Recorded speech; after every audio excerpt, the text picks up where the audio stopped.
Welcome, ladies and gentlemen, to, of course, the wonderful Vampyr. And of course, this is part 2, and I'm definitely gonna do this live streaming, because why the fuck not? It is October. So let's see if we can get the game finished by the 31st. So there is that. Also, as you can see, we have, of course, the deafening of the warning, which says, even if based on proven medical knowledge from 1918, Vampyr takes the liberties when establishing possible links between scientific theories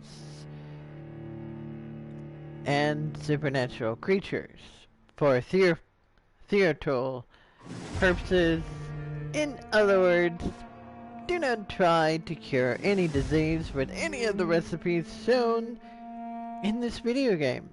And no ads were harmed during the making of the film, aka the making of this game. Which, let's be honest, it's just there.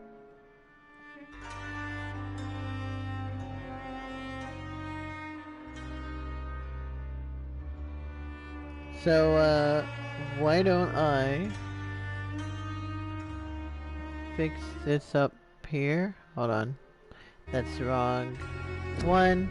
There we go.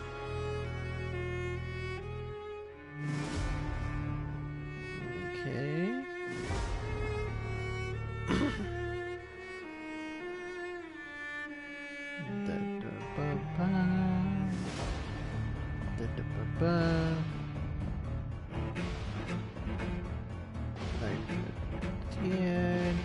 Yes, I understand.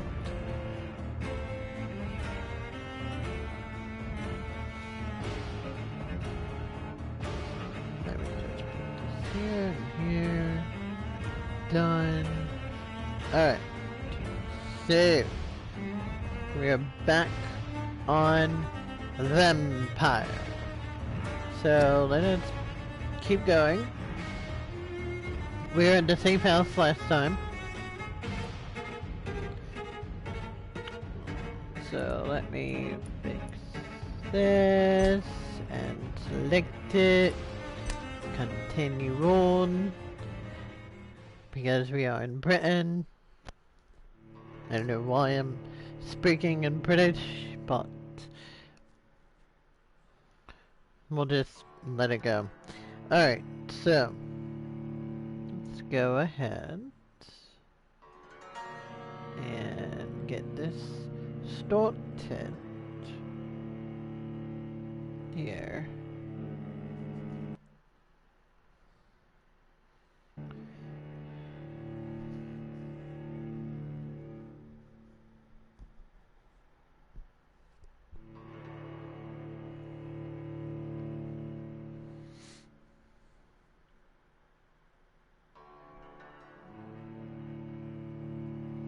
Alright.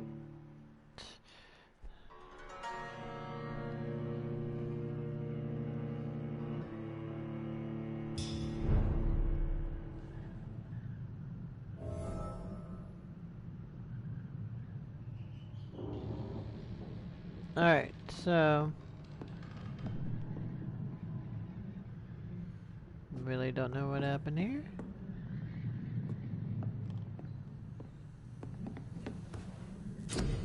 What is this? Crafting. So we got all that. What's here? Firearms.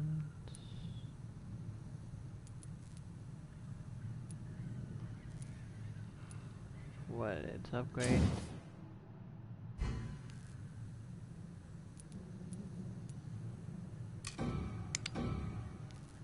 So I can upgrade it? Okay. So I can upgrade it. Let's make that happen. Can I upgrade this one too? No? And what else? Okay. Welcome to the stream. Obviously, this is part 2. If you haven't seen part 1, please be sure to go to Pantastic Panda on YouTube. Okay. So let's go ahead and I guess I can refuel all of them. Okay. And now we begin.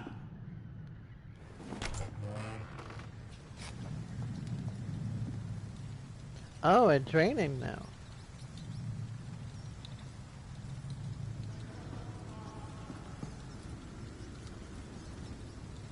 Oh.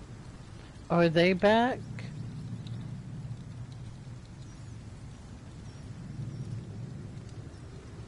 Okay, yeah. Looks like they're back.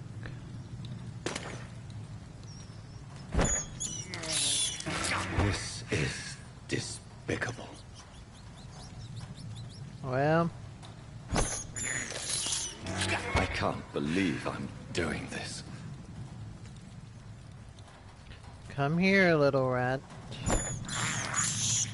I have this thirst for blood. Is there any other ones? Okay, there's one more. Alright. I can't believe I'm doing this. Is there any others?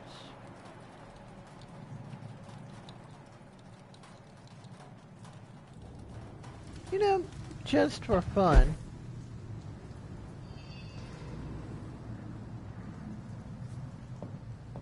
We won't see any of these bastards back here again.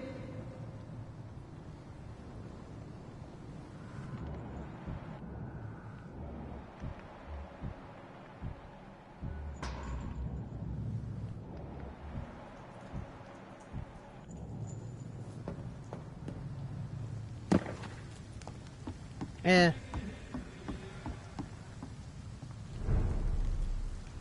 There's the door.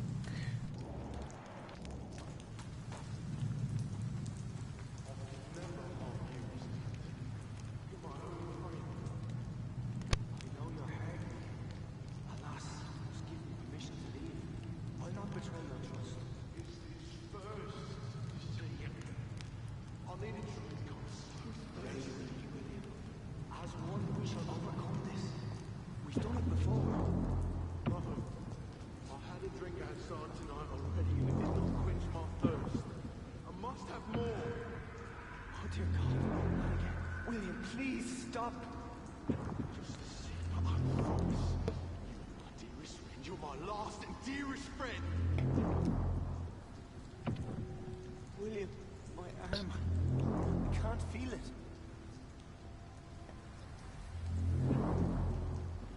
Can't feel it, eh? Will please let go of me.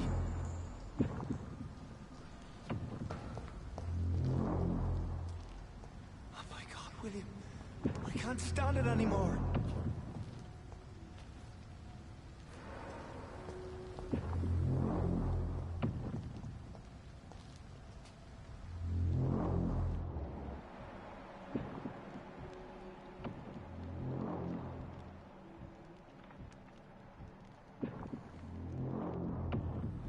I know you're hard, William.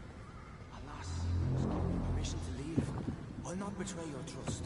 It's this first, you see. I need a drink, I'm so Pray thirsty. with me, William. As one, we shall overcome this. We've done it before. No, I had a drink outside. It did not quench my thirst. I must have more. I cannot enter. William, please stop. Just a sip, I promise. My dearest friend, you're my last and dearest friend.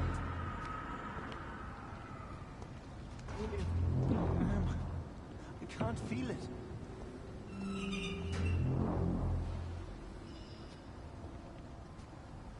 Will please let go of me. This creature is bedeviled. I must put it down.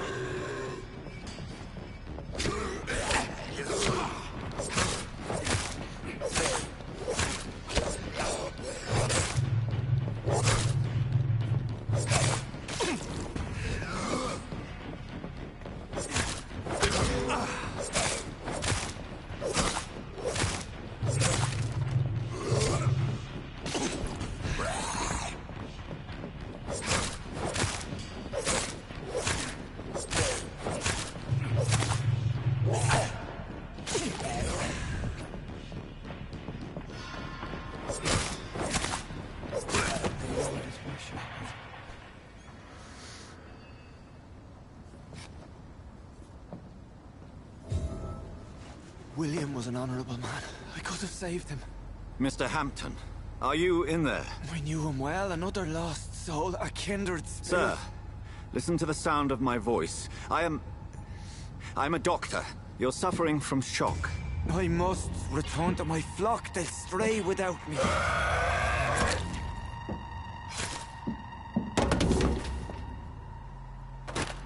Remember, certain skulls are every bit as resistant as we are. Who are you?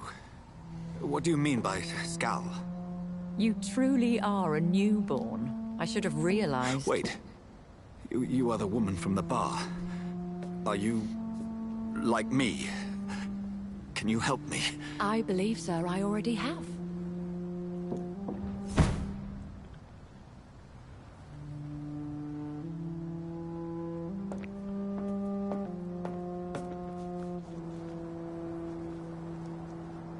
Come on up. By George and the Saints, you've solved the mystery of these terrible murders. Patience, good fellows, I've come to offer help. Just give me a moment to secure my boat. We can leave this awful place. William was not the evil man they claimed. He was just taken by the thirst. He needed his drink. This man requires medical attention. We'll see he gets to the nearest hospital. No, please, I must tend to my fold. My flock needs me. There, sir. Go with the good Dr. Swansea. He's resourceful, and I'm sure he'll take good care of you. You'd best come as well. The sun is soon to rise, and you'll need a place to rest. I just need a moment. If I can learn something about what has happened to William, I'll be a step closer to understanding what happened to me.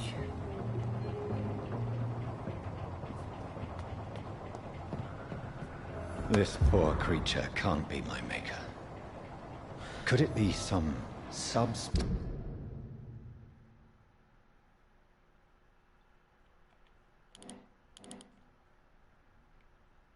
Species of vampire.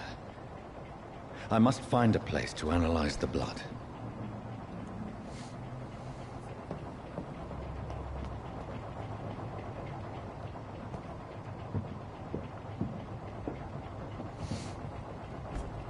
At dawn, we will row.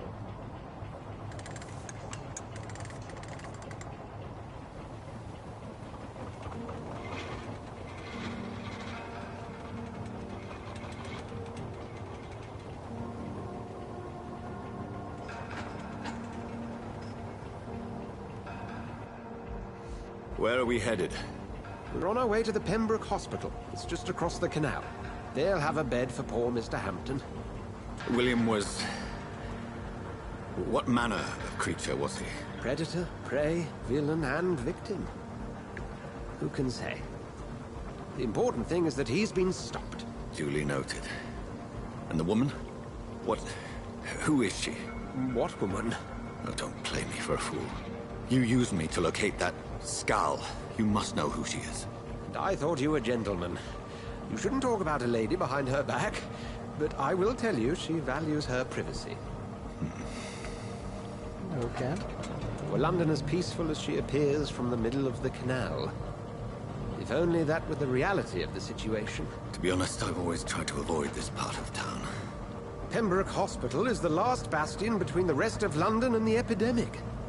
The flu has decimated the East End and the war still rages. Welcome to the front lines of a plague. This is where you work, Dr. Swansea? I am the administrator of Pembroke Hospital. I thought you were here in service of your mysterious order, the Brotherhood of... Of St. Paul's Stole, yes. But first and foremost, I'm a man of science. A physician, like yourself, Dr. Reed. How do you know who I am? No need for modesty.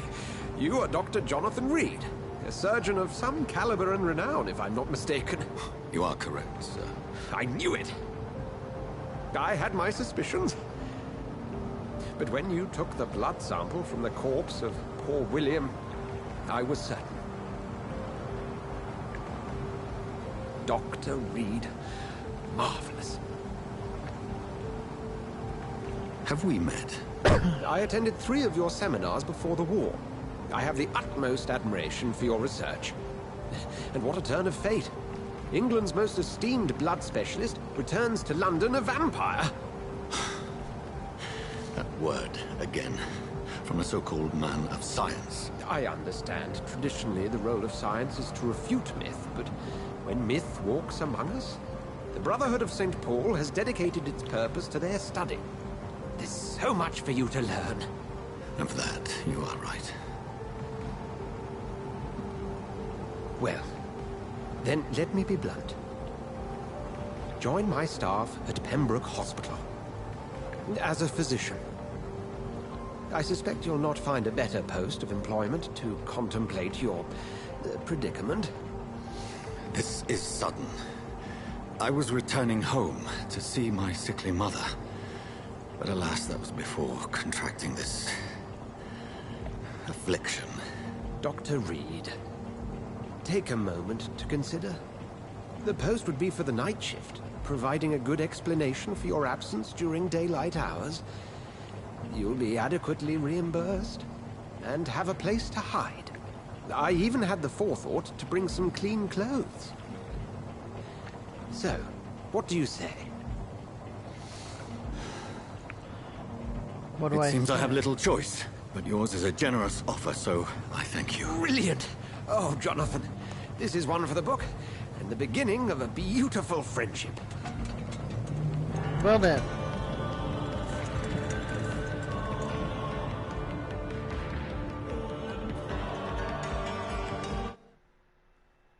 Well, this is interesting. Of course.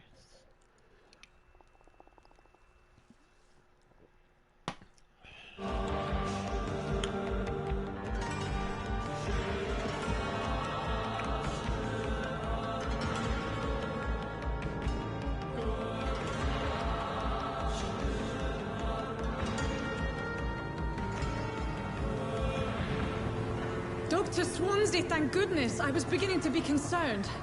Worry no more, Nurse Crane, for I bring good news.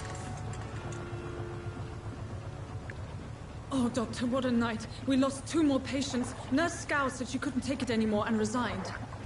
Yes, well, I'll make a new rota in the morning. In the meantime, find a good bed for Mr. Hampton. Be sure to pay attention to his needs. Of course, Doctor. Oh, and Dorothy, Yes, Doctor? Dr. Reed here has just returned from the front. He served King and Country and will be joining us here at Pembroke. We're very lucky to have gained a surgeon of his talent, and one so experienced in blood transfusions. That is good news indeed, Doctor. Oh, yes.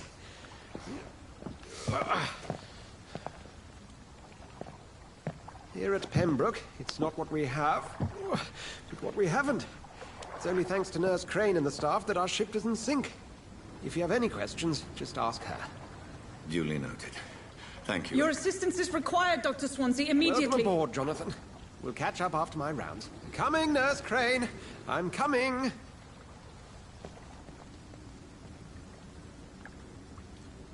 Well then, he looks all better now.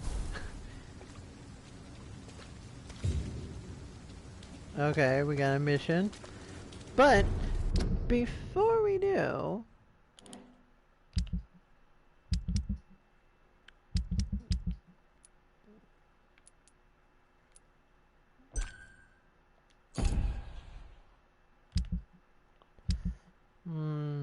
before we do... we are gonna... Can we do an upgrade?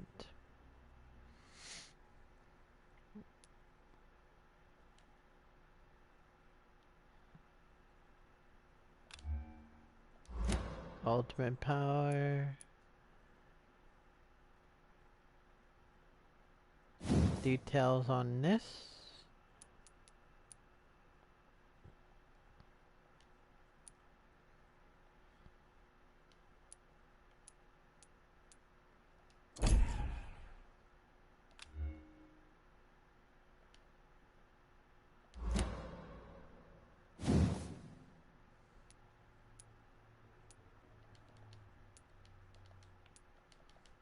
Wow. So, there's nothing there.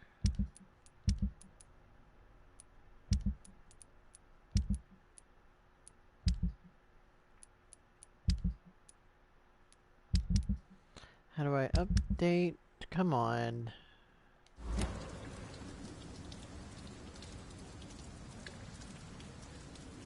There has to be like updates. Come on.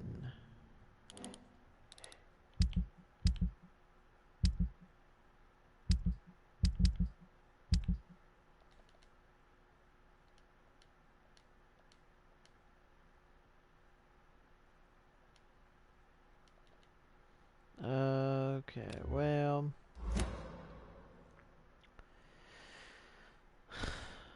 Uh,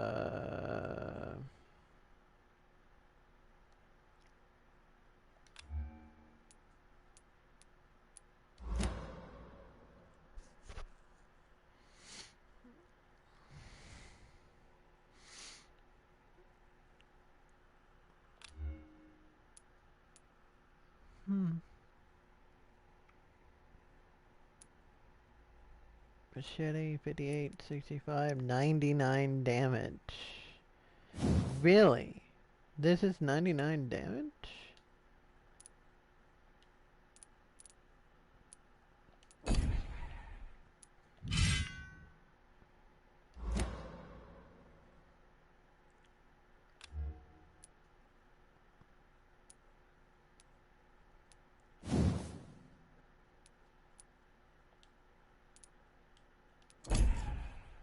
Huh. 99 damage.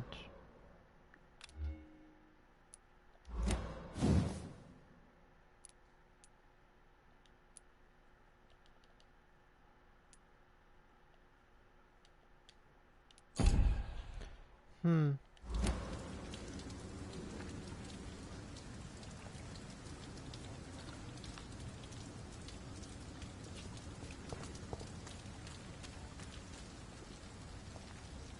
It's okay, Jonathan.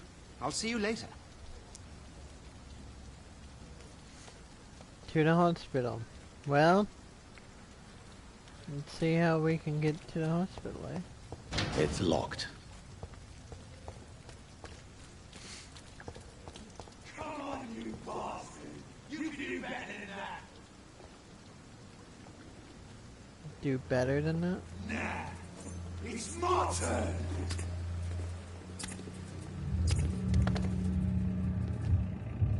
Rotten or pristine, each mold contains the seeds of life. Drink this river, try it all.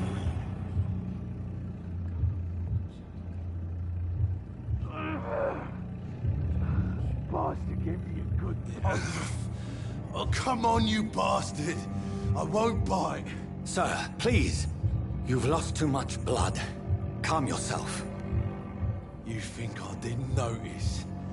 Stop your staring and get me to an hospital, you arse!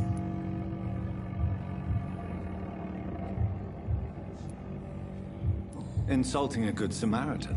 Not exactly the way to get rescued. Alright, sorry. I am in pain here. My guts are spilling out onto the street and you're yabbering on. Yes. That's a very nasty wound you've got there. Take my word, I am a doctor. Dr. Jonathan Reed. Name's Clay Cox. I'd appreciate you helping me to a better place, Doc. Follow me, Mr. Cox. Let me assist you to that better place.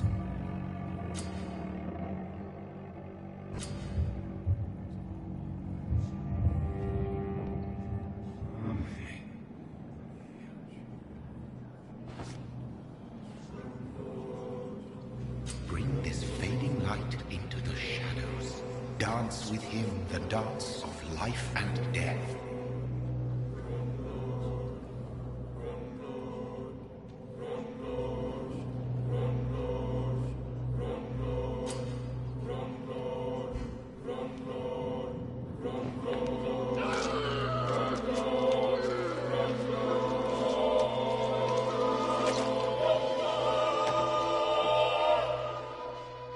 In the back, you bastard!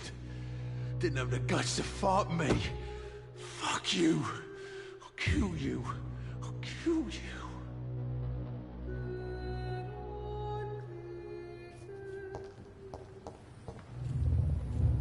To taste a life, to embrace its most intimate secrets. Such a burden, such a divine sin.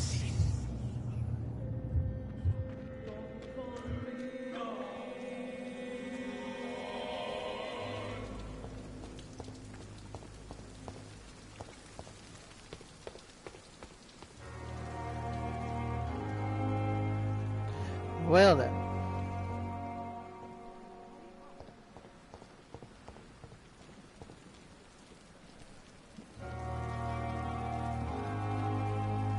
Doctor, where have you been?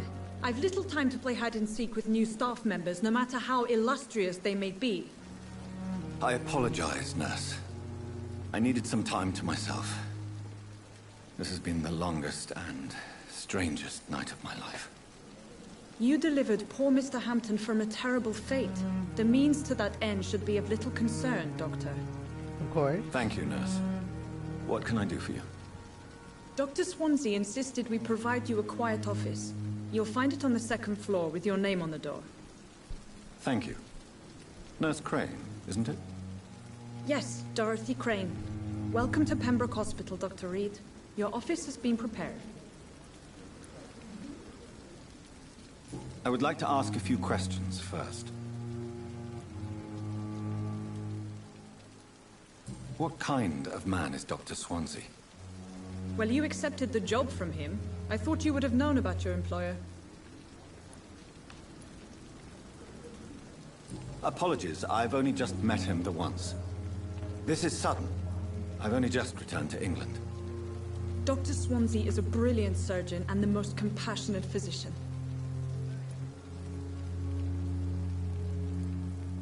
It's right to assume Dr. Swansea knows far more about me than I do about him.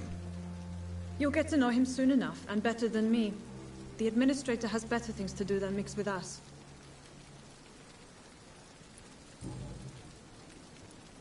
And Mr. Hampton, the patient we brought in, how does he fare? I gave him a sedative to help him sleep. Poor thing was in quite a state of shock.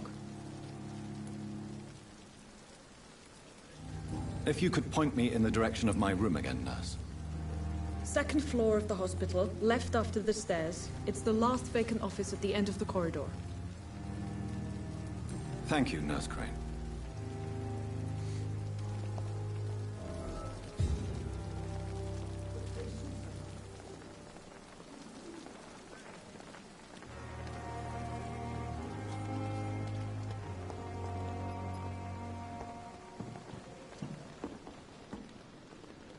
Good evening, nurse. I'm Dr. Jonathan Reed, the new surgeon here at the Pembroke. Dr. Swansea has already told us about you, sir. I'm Nurse Gwyneth Brannigan. Welcome to the Pembroke Hospital. Did he really? It's a good thing I wasn't hoping to keep a low profile. All members of staff have already read about your new blood transfusion technique. Dr. Swansea made sure of that. I see. Well, I'm a little surprised, but I suppose I'll just have to deal with this unexpected notoriety. You must know, blood transfusions are Dr. Swansea's primary subject of research. He is convinced it is the future.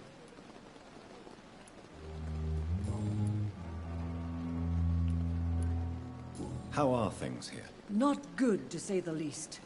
We're struggling against an invisible enemy, more lethal than any bullet from a gun. It's hard, Doctor. An invisible enemy? Quite a poetic term for a disease, especially from a nurse. Sorry, Doctor. These last few weeks have been exhausting. We could all do with a good night's sleep. Do you think this hospital can survive the epidemic? We are all volunteers here, and we're trying to hold fast, but how do we beat an invisible killer? Some nurses have already resigned. I'm not familiar with all the staff yet.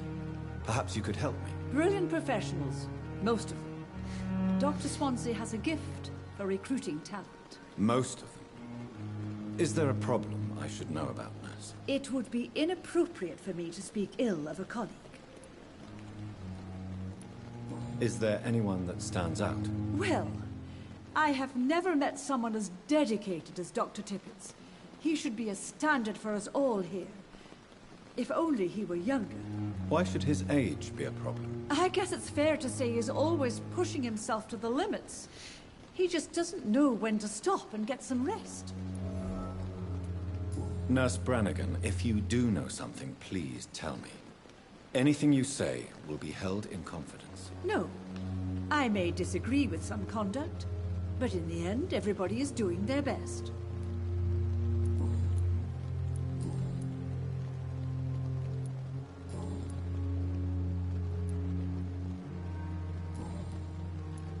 Goodbye, nurse.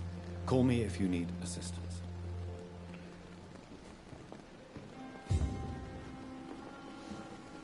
Okay.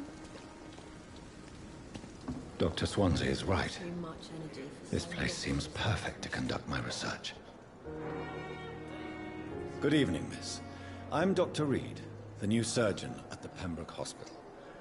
And who are you? Your name has no meaning to me, mortal. You're nothing but dust blown by the winds of eternity. I beg your pardon? What are you begging for, mortal? My clemency? Well, tonight maybe I'm inclined to mercy. You'll never forget the night you met Thelma Howcroft. You keep calling me mortal. Why is that? And if I'm mortal, what are you? Well, Dr. Reed, if you must know, I'm a vampire. A vampire.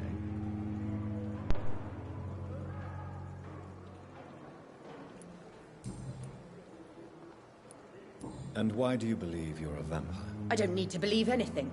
It is what I am. It is what I feel within this hollow shell of flesh. Please, describe to me how you feel. What is it like to be a vampire? I can hear my body crumble from the inside as my flesh cracks and fades. I sense the last pulse of postulant blood within my drying veins. I need new blood. I see. Have you ever heard of Cotard syndrome, Miss Howcroft? Never. It's a mental illness discovered by a French neurologist named Jules Cotard. The affected patients are delusional. They believe that they are putrefying, that they are dead, a ghost or a ghoul. Or in your case, a vampire. Delusional, you say? Oh, sad and petty mortal. You can't even begin to understand the concept of immortality. And you think it is I who am delusional.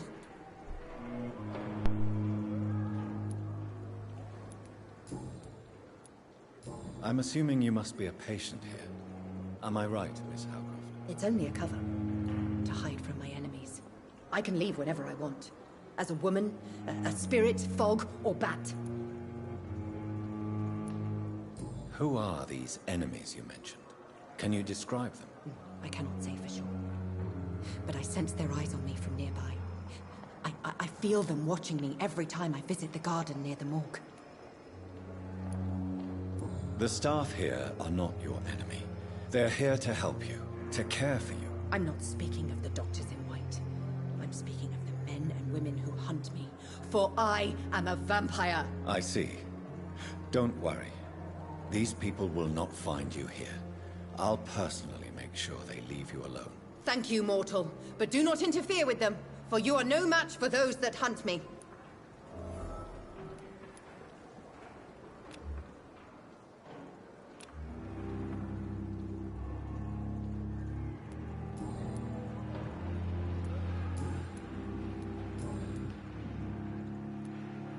Who are you really, Miss Howcroft? I mean, apart from being a vampire. Is that not enough for you, puny mortal? What do you require?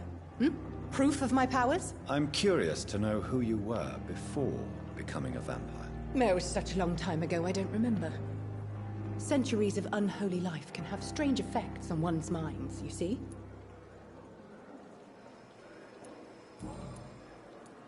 I'll leave you, Mistress of the Dark, to your nocturnal activities. A giant morgue disguised as a hospital. That's Pembroke nowadays. Well, that was interesting. Good evening, nurse. Good evening, Doctor. I don't think we've been introduced yet. My name is Pippa Hawkins. And I'm Dr. Jonathan Reed. Dr. Swansea has recently offered me a position in this hospital. Well, it's a euphemism that your help will be appreciated, Doctor.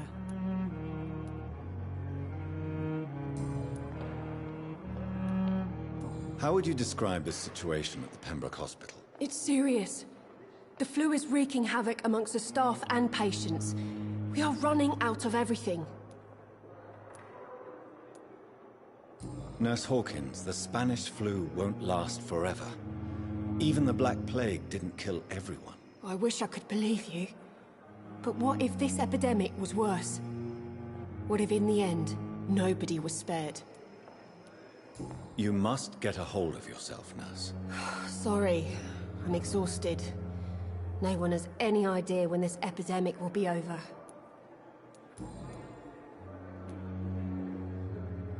How is the Pembroke staff coping with the epidemic? Well, not well. Milton, the ambulance driver, is even more grumpy than usual, especially concerning doctors. Why is Milton grumpy on a daily basis? Is it just an act? Milton's not the kind of man who's bothered about a bad reputation, whether he deserved it or not. Why does Milton dislike doctors? I don't know. Just ask him. But be warned, Milton is not the chatty type. How long have you been a nurse? Well, long enough to see that the epidemic is winning. And no matter how qualified you are, don't tell me you'll change that.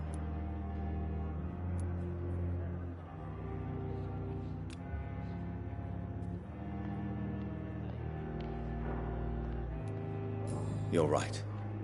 When dealing with such a terrible disease, one must remain humble. But that doesn't mean we shouldn't try our best. Sorry, Doctor. I don't want to sound bitter, but I'm just too tired to give a pep talk like Nurse Brannigan.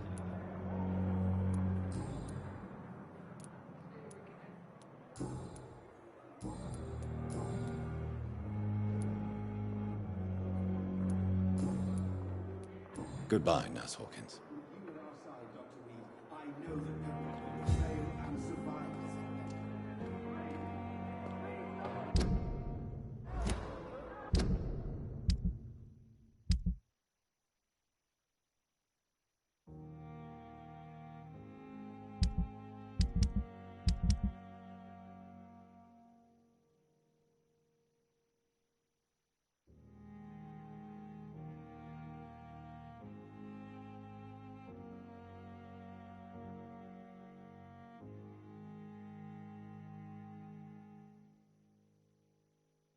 Hold on a minute, guys.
Alright.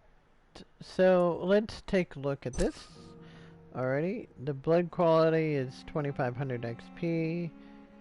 We don't have no hints unlocked yet. But there is a social circle.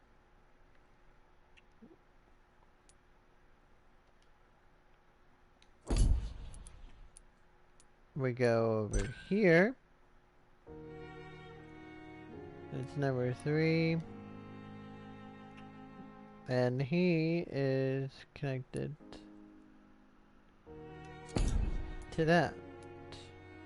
And as you can tell, there's this one too that is connected.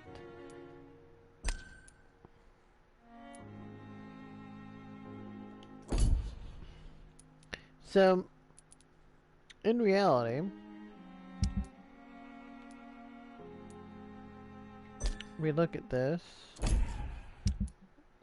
and we see, of course, all that is there.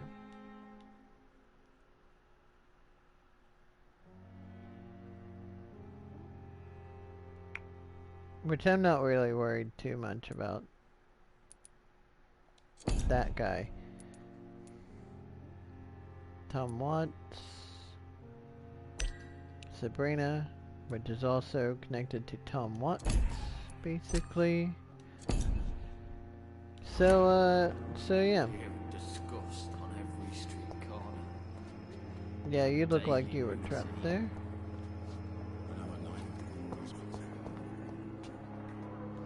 Good evening, sir. Can I help you? Unless you're here to fix my face. No. I don't think you can help me. I'm Dr. Reed. I've recently taken the position of head surgeon here. War injuries, am I right? You guessed right, Doctor. German shell took my pretty little mug right off.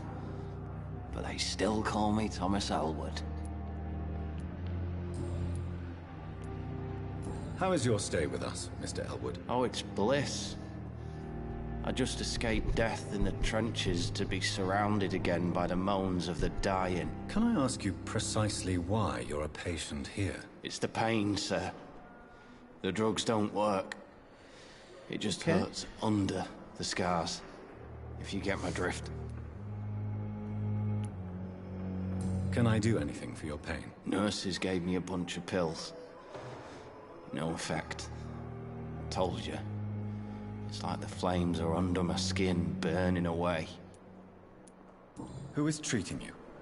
Is someone in particular looking after your case? Nobody since the old and tired doctor spoke to me. Started to think I was forgotten about. Wouldn't blame you. You don't seem worried by that. My face hurts so much more when I smile or cry. I've learned it's easier not to speak. But be assured I'm smiling inside.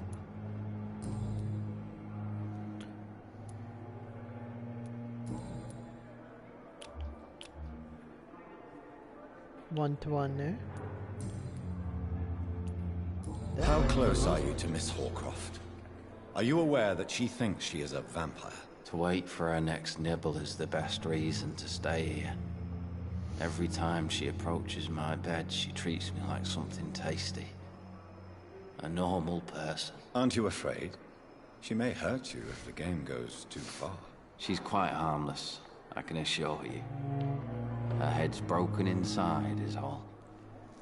While I'm busted on the outside. But she's still beautiful. Living proof that there's hope for me. Okay.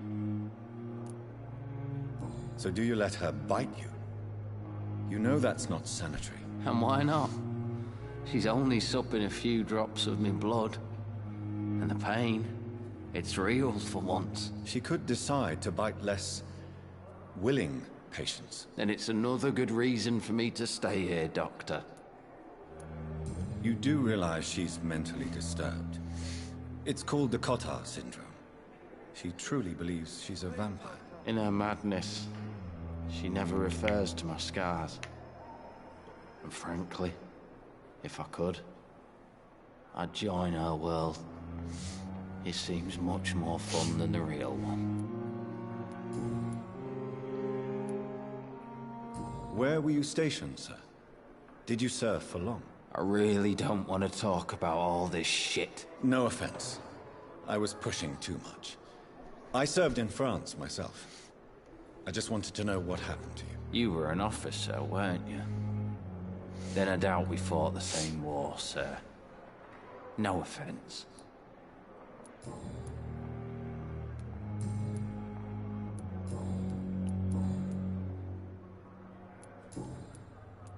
Goodbye for now, Mr. Elwood.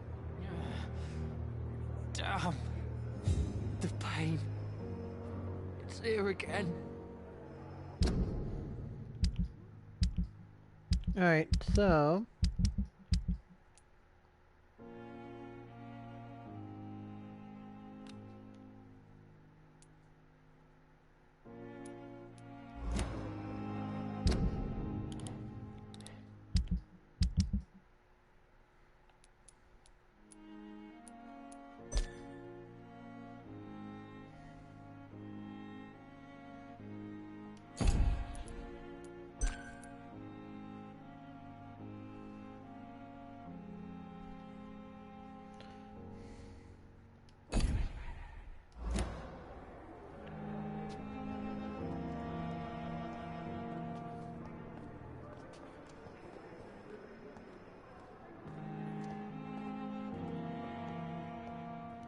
Good evening, Mr. Hampton.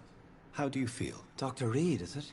Oh, sir, I must apologize for my behavior. What do you mean? I was not myself in the factory. Fear and exhaustion made me say awful things to you, I'm afraid. You remained perfectly nice and polite. A little delirious, perhaps. But who wouldn't be after enduring an abduction? Thank you, Doctor. That's a relief. Now all I need to do is rest and return to my flock. Do you know Tom Watts, the bartender from the Turtle? I met him before I found you in the canning factory. Tom? Yes, of course. Always the helping hand, good old Tom. Without men like him, corruption and despair would have wiped out the East End long ago. People are still in despair. How could it be otherwise? The authorities have left us all to rot in this contagious nightmare. No drugs, no advice, nothing. It's a damn shame. Who should I avoid in this part of town, then? Any particularly evil figures? Not really.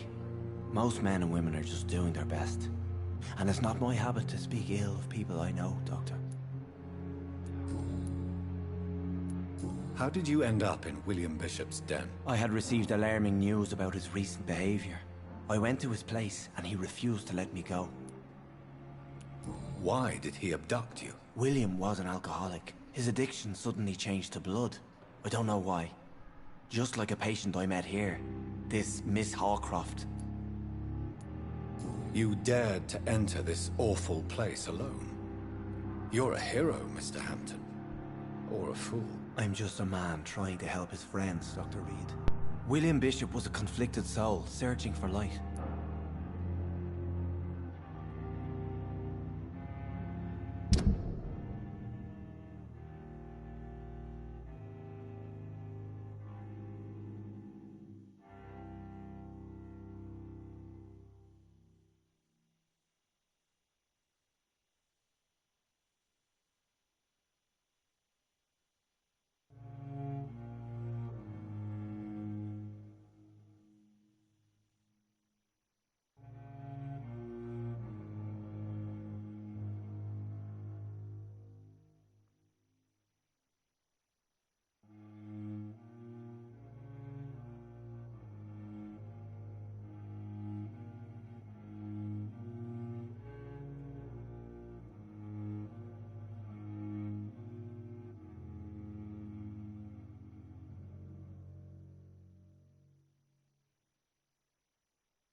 Alright guys, as you can tell, there is some hints that could be unlocked pretty soon, but he is next to them guys. Let's see what's going on with her. There is no unlocks on her yet. What is the general situation in the East End docks? The situation has always been tough, with a lot of tensions between the gangs and the dockers' trade union. The wet boot boys are very nervous since they lost their leader. What is the general situation in the East End docks? The situation has always been tough, with a lot of tensions between the gangs and I the think I dockers' trade repeated union. The wet boot boys are very nervous since they lost their leader. Who leads the gang now? Since Clay Cox went missing, it's his wife Edwina who runs the show, with the assistance of her minion, Booth Digby. Has the gang been threatening you? Ah, no. I've had this nickname for so long, you know, the sad saint of the East End. No one dares to bug a saint, not even criminals.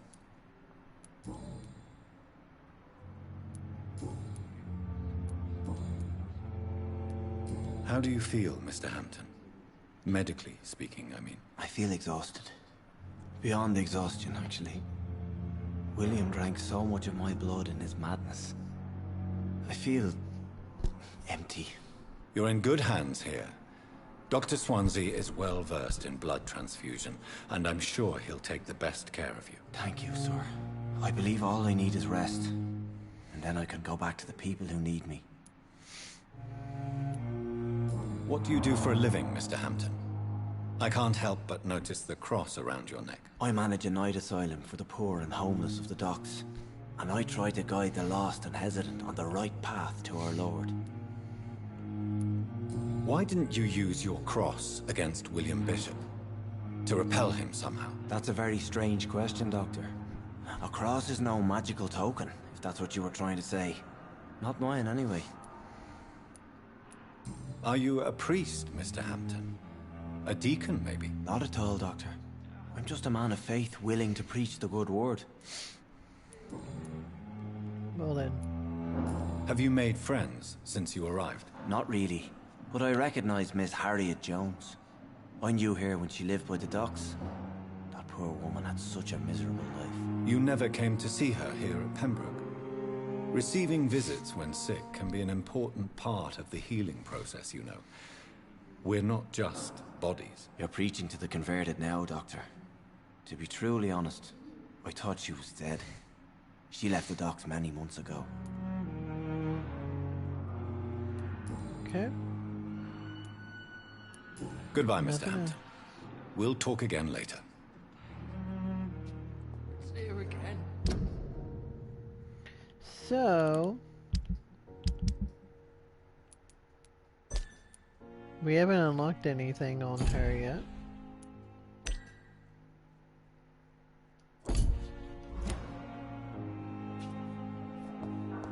I cannot enter. I wonder what your last thoughts would be, sir.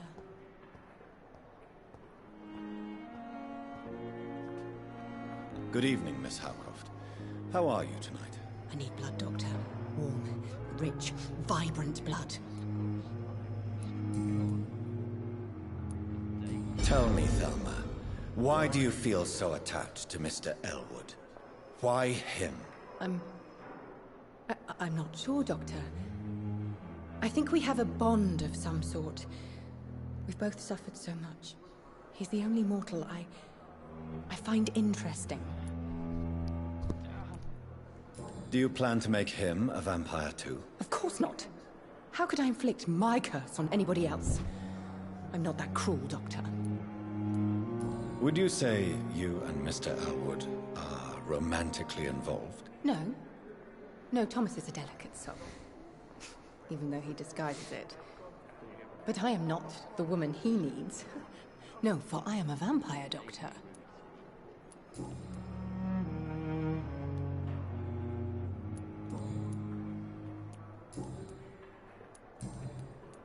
I'll leave you, Mistress of the Dark, to your nocturnal activities.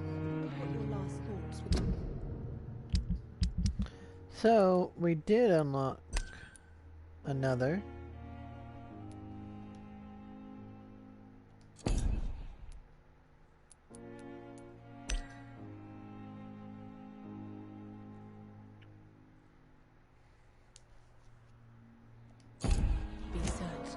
again.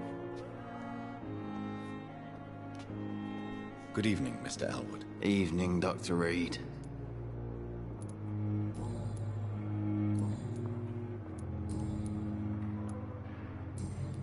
Time has lost its effect on me, but the suffering continues. Goodbye for now, Mr. Elwood.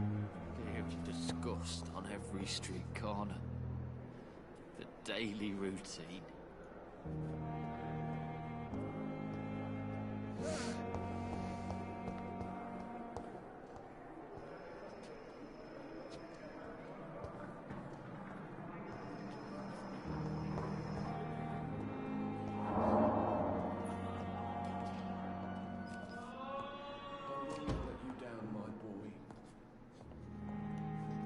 What can I do for you, Doctor?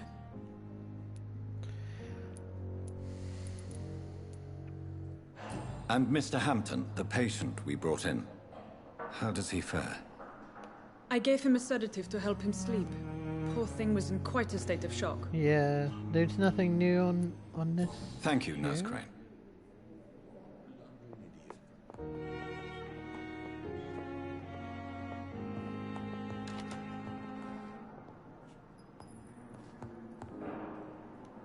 Good evening, sir. I'm Dr. Reed. May I help you? I don't know if a third opinion is needed. Your colleagues are already arguing about my condition. I see. Would you mind telling me more about your situation? I'm Harvey Fiddick. All I want is to get me bloody arm fixed properly.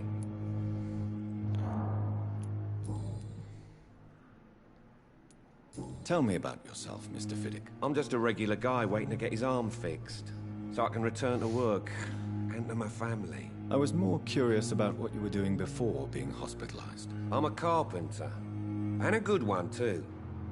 But that means I need both arms to feed my family, Dr. Reed. Tell me about the doctors who are arguing about your case. Strickland and Aykroyd. They both want the best for me, but there's a lot of pride there. Doctors are no different from carpenters, it seems. What do you mean? I often had professional arguments with rivals on a building site. Difference is, I disagreed about wooden nails, not flesh and bones. Are you satisfied with your treatment here? Well, it's clear that I've chosen a bad time to be injured. Forgive my bluntness, but you seem overwhelmed by cases of the flu. I won't lie to you about it. I'm afraid we are. Are you sure you don't want to operate yourself, Dr. Reed? I have the feeling you're very capable. And your colleagues seem to think so too. In other circumstances, you would be right. But for now, I don't think I can take on the responsibility. My apologies.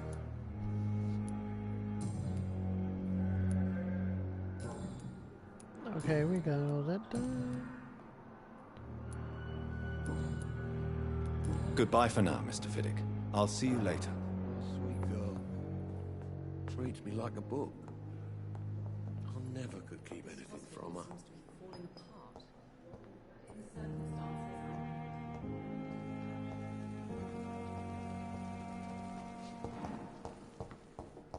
We should,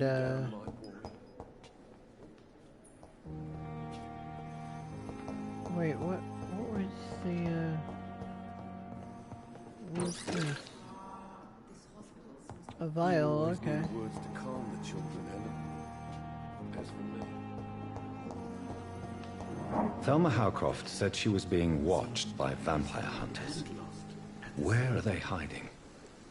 I should investigate.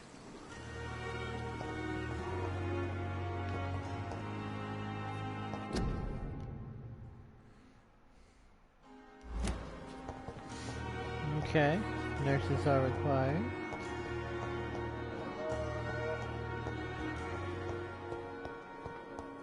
Disgust on every street.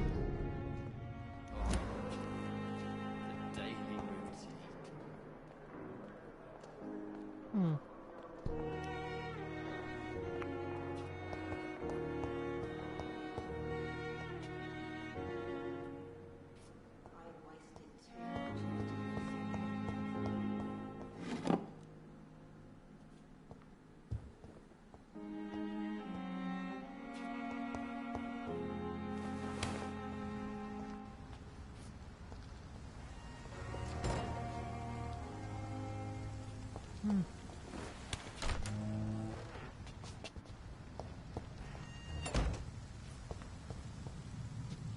Oh, there's something over here. What is this? Grease, screw.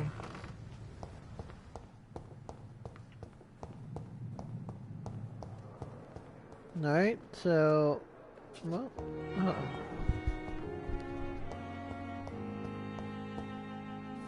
I think yep. Okay. I explored there.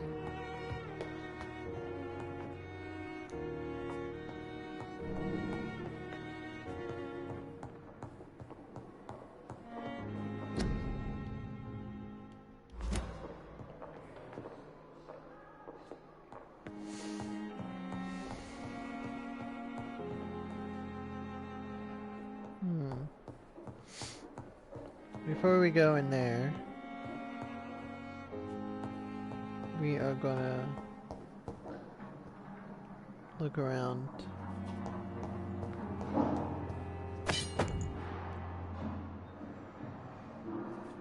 A hacksaw.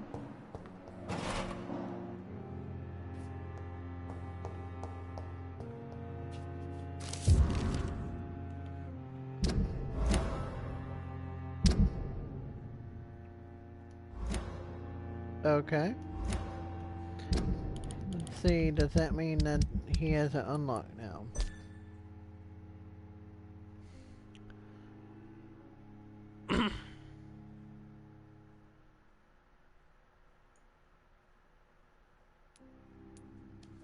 Okay.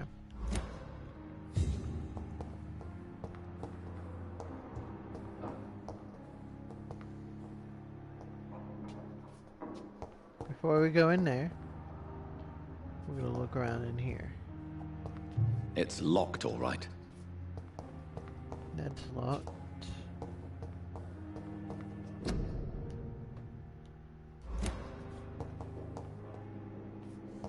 So that is ours. Alright. Well then we won't go in there yet.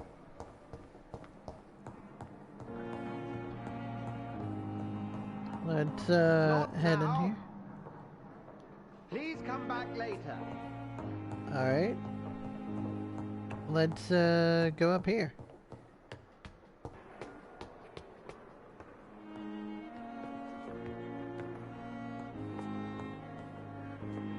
It's the second floor. Can't go up on the second floor, okay. Let's try going over here. Let's see what we can find in here. It's locked, all right. Alright.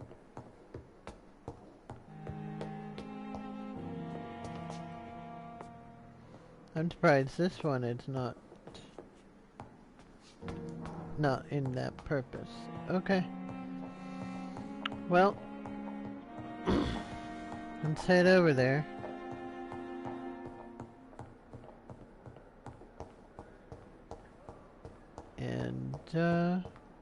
And do it. This must be the place. It's definitely away from prying eyes. Relegated to the shadows. A kingdom of my own.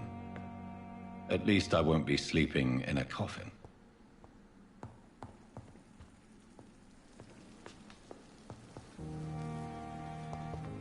Not now. The flower's dying. It needs water.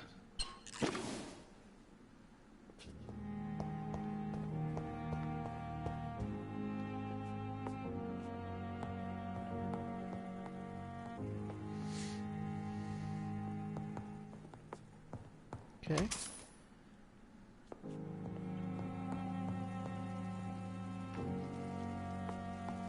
I'll do that in a minute.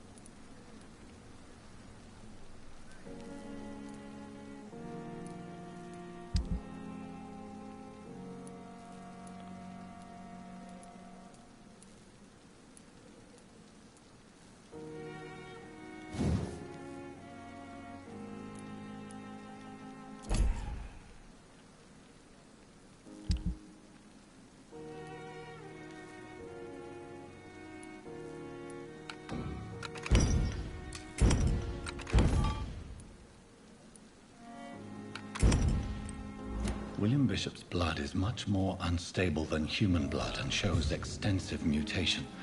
But this is not what happened to me. I must keep on searching. The sun is about to rise. I can feel it. I'll continue the article tomorrow night. I have so much time now.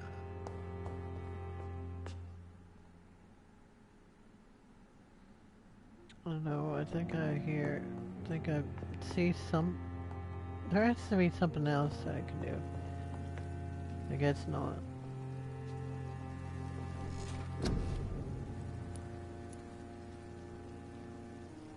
Okay. Let's see what we could do. Body condition.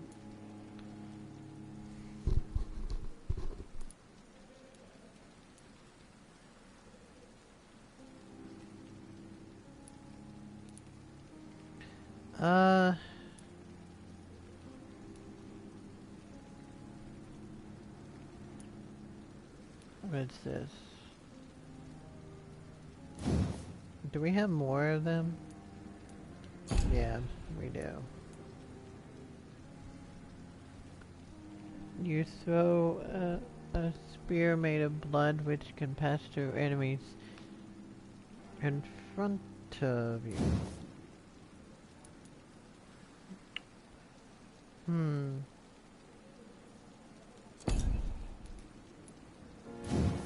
Shadow mist.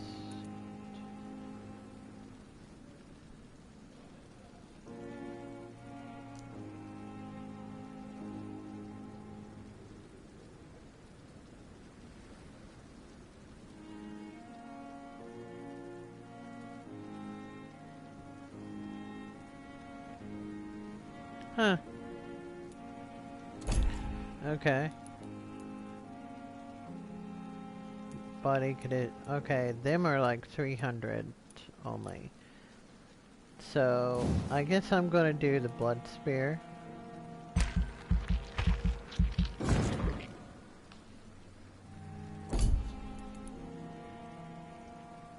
Is this 250 only? No, it's 1,000. Body condition.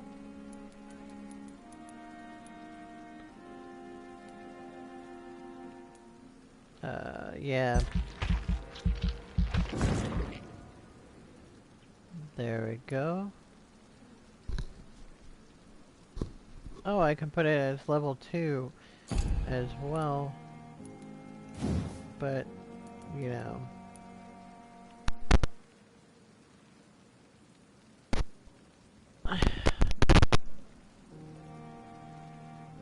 The microphone just messed up a little bit. Don't worry. Increase your stamina. I guess I can increase my stamina.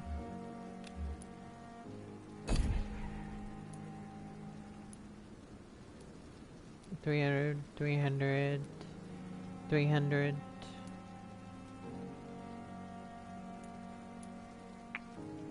Fast regeneration, hard biting.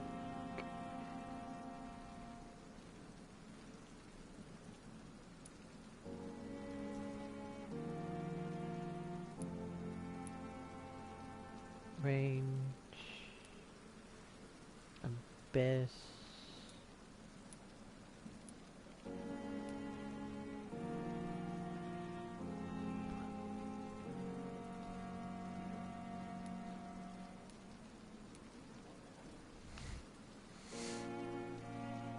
Drain your stamina.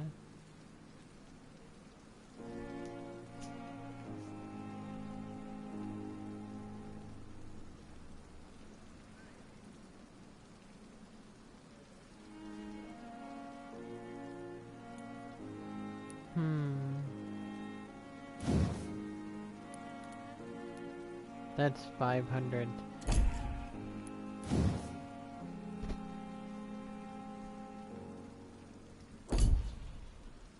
So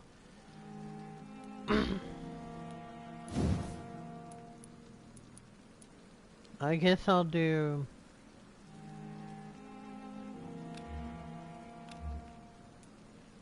the prowess so we can do it that way.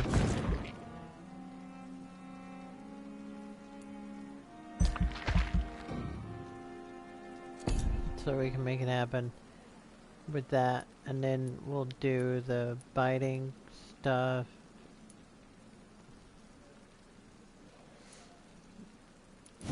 And the blood absorption.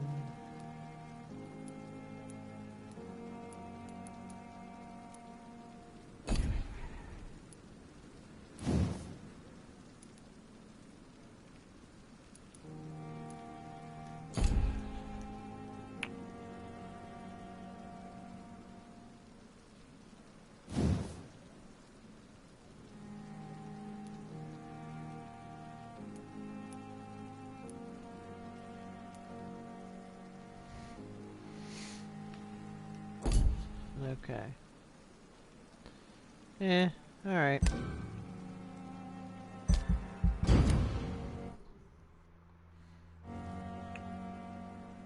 The following night.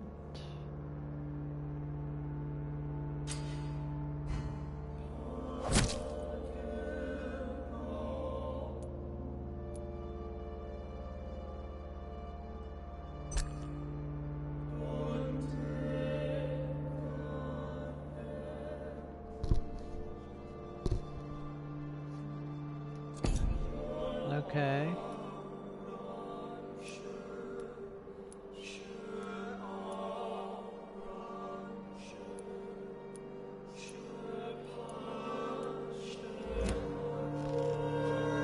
Alright. If I'm to stay here until my research is complete, I'd better learn to hide my true nature from the mortals. But what about my thirst for blood? Come on, I don't have all night.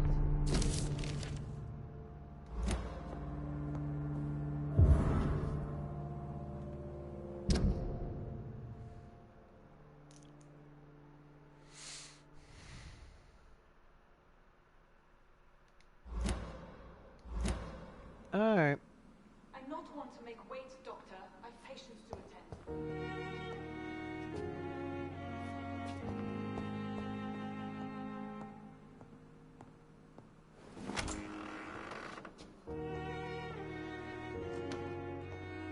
I cannot enter. I not want to make wait, Doctor. Strickland and Eklund. I've patients to attend. Yes, Nurse Crane? How can I help you? I'm so sorry. I know Dr. Swansea wanted you to rest, but we have somewhat of a crisis. A crisis, you say? Our supply of antiseptics is nearly depleted. I was hoping there was another box up here, but...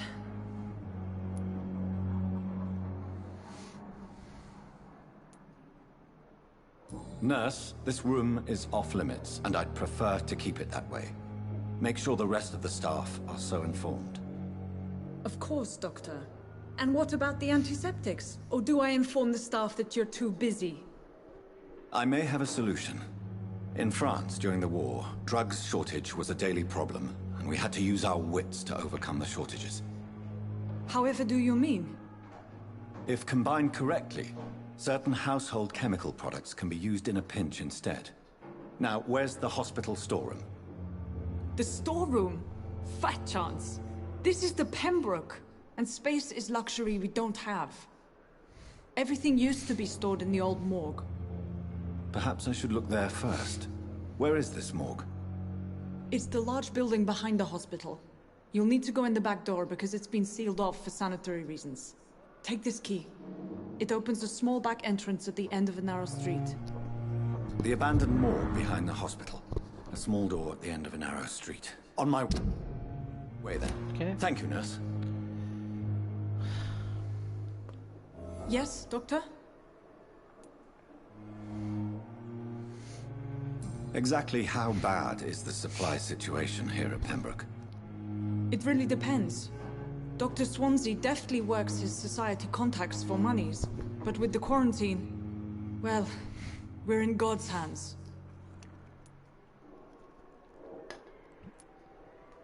Why then do you always work the nights? Don't you ever sleep? At the Pembroke, we're always hands on deck. Your dedication to the Pembroke does you credit, Nurse Crane, but when do you sleep? We staff get our sleep when we can, Doctor. Nursing is a vocation, not the labor of a journeyman. Lack of sleep and the medical profession always ends in disaster. I've witnessed many a colleague succumb to stimulants to fight exhaustion. Drugs were as deadly as bullets in the trenches. London's trenches start here at Pembroke Hospital. We are on the front line, make no mistake. Please, could you point me in the direction of the morgue again? It's the large boarded-up building behind the hospital. You can't miss it. The key I gave you will open the small back door to it. That's all for now, Nurse Crane, thank you.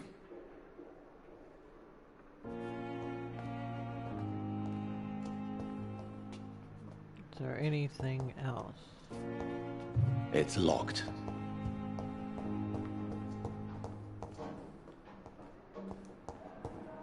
Is there something else?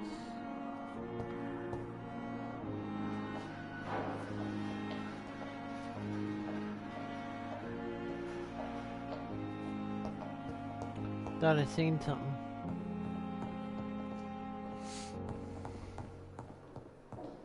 Not now. Alright.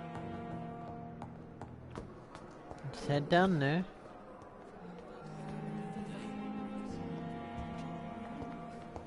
But first...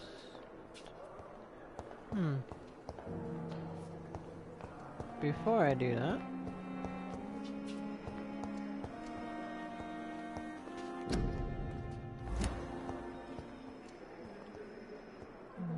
see how... Damn. The pain. It's here again.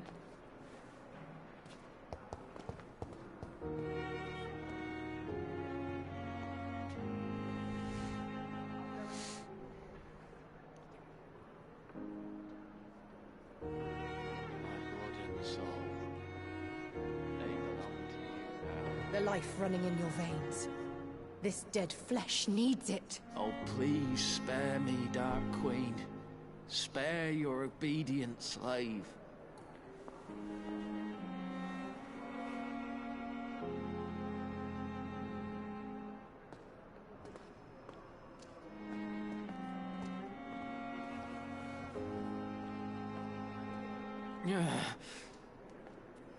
Good evening, Mr. Elwood. Evening, Dr. Reed.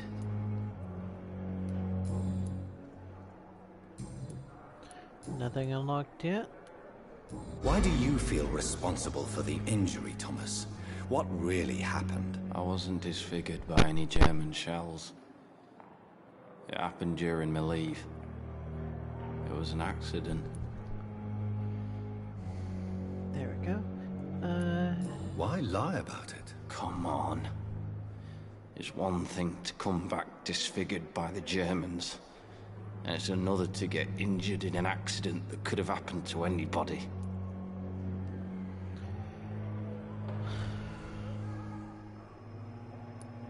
Beauty is not everything, Mr. Elwood. Says Mr. Pretty Face. Hint found. Why do you feel responsible for the injury, Thomas? What really happened? I wasn't disfigured by any German shells. It happened during my leave. It was an accident. Why lie about it? Come on. It's one thing to come back disfigured by the Germans, and it's another to get injured in an accident that could have happened to anybody. Beauty is not everything, Mr. Elwood. Says Mr. Pretty Face. Tell me what really happened then. I went with a whore in Rouen. Dead drunk I was. The hotel was a shithole. There was a fire that night. Did you start the fire? Were you trying to avoid going back to the front? That's not uncommon, you know. No. It's just that I was asleep when the flames reached the room. The girl was long gone. Bitch never woke me up. Left me to burn.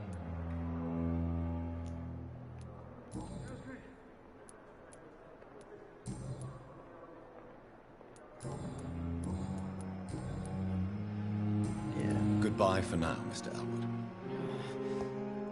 Damn. The pain. Good evening, Miss Howcroft. How are you tonight? I need blood, Doctor. Warm, rich, vibrant blood.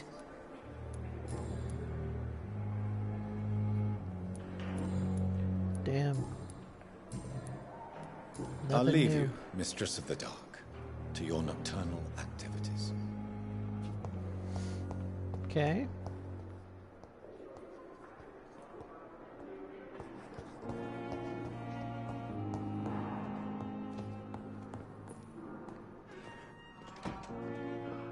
How long must I wait, damn it? Blaming me will not further your agenda, sir. How long's it... Good evening, Doctor. I believe we're going to be working together. Dr. Reed. Dr. Swansea informed us of your arrival, but I could not dare to believe we'd have such good fortune. Such an honor, sir. Thank you. And you are? I am Thoreau Strickland. Dr. Thoreau Strickland. I'm a great admirer of your work, Dr. Reed.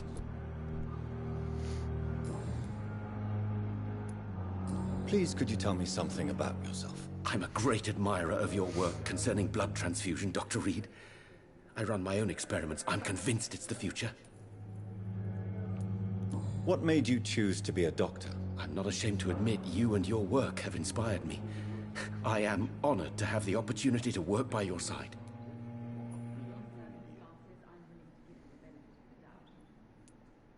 It's always a pleasure to share scientific and medical knowledge with someone eager to learn. I'll be glad to help you if I can. This epidemic may be the century's most terrible disaster, but I'm convinced that we, as doctors, are the only ones able to defeat it. I based my technique on my mentor's research. He helped me perfect my method. What is yours? I'd rather not talk about it. For now, it's just theories and first approach. My process is purely experimental and unsuccessful. As long as you're cautious and methodical, you may remain empty-handed, but you won't fail. You're not the first one to warn me, but I am convinced knowledge is the main weapon against the ravages of this epidemic.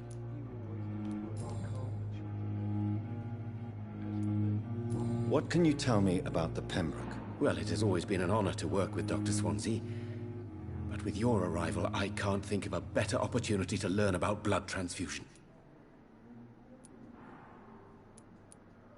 You seem quite optimistic. It's a rare and precious attitude in these difficult times. I'm convinced that this epidemic is a test of endurance and dedication for us men of science. Questions remain about our capacity to resolve the situation. True. Last summer, during the first wave of the epidemic, I used to joke with Milton about the extra work. We're not smiling now.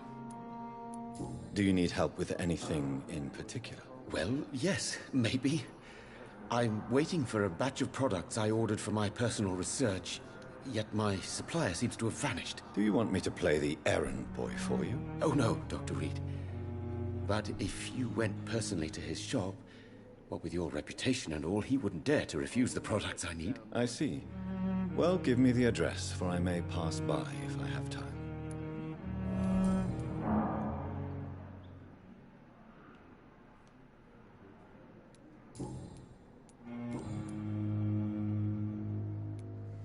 Tell me more about your willingness to experiment with new medical techniques. Harvey Fiddick is a patient suffering from a severe injury that could cripple him if not treated correctly. I'm convinced your blood transfusion technique could help him. What is it you really want? To save him, or to prove your point? Fair question. I want nothing but to save my patient, Dr. Reed. Especially since I know Mr. Fiddick's story.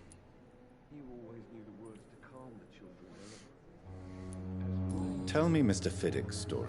Our first diagnosis was compromised because Mr. Fiddick lied to us about the real origin of his injury. He first claimed it was an accident. But why would he hide such crucial information from us? Because he is a proud father, ashamed of putting his children at risk because of his own negligence. This personal involvement could also appear to be a lack of impartiality. You must know that a good surgeon must remain neutral. I agree. But that does not excuse Dr. Ackroyd's behavior, a man who did not even take time to converse with his patient. Do you think keeping his distance was a mistake? All I know is that I'm taking care of human beings, with desires, hopes, and fears.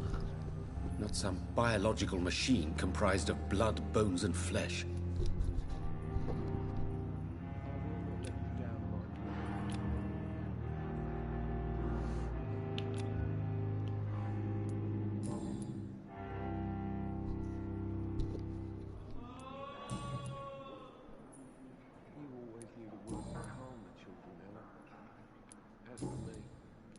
Goodbye, Dr. Strickland.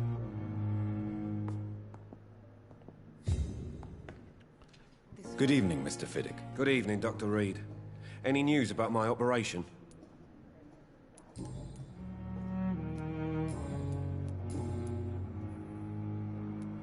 Tell me about your injury, Harvey. Why do you feel so guilty about it? My wife died because of me. And now I may lose everything because I've been careless enough to hurt myself. What an arsehole.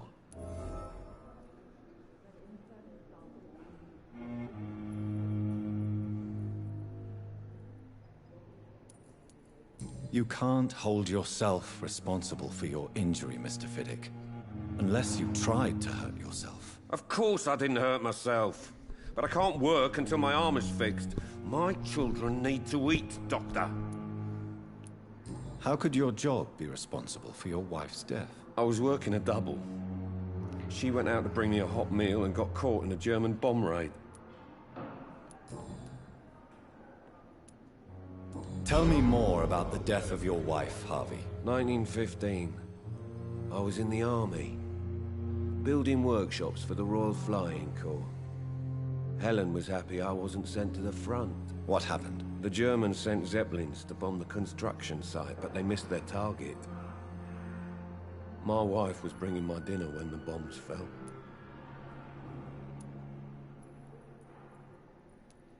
How are your children after losing their mother? They were smaller then. The only good thing about this is my Helen didn't bring them with her that night. I'm sorry for your loss. So many died during the bombings. I served in France and witnessed the carnage there. I would like to say that she didn't suffer. Truth is, I have no idea. I just know that I'm all that me kids have. Poor little bleeders.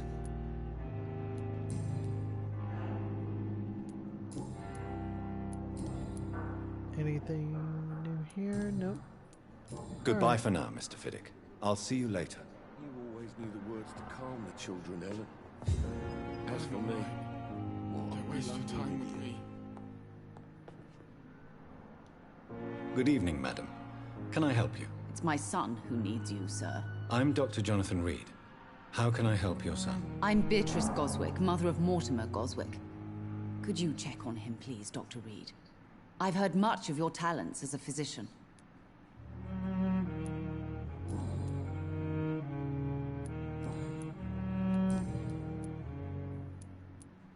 What can you tell me about yourself, Mrs. Goswick? Not much to say.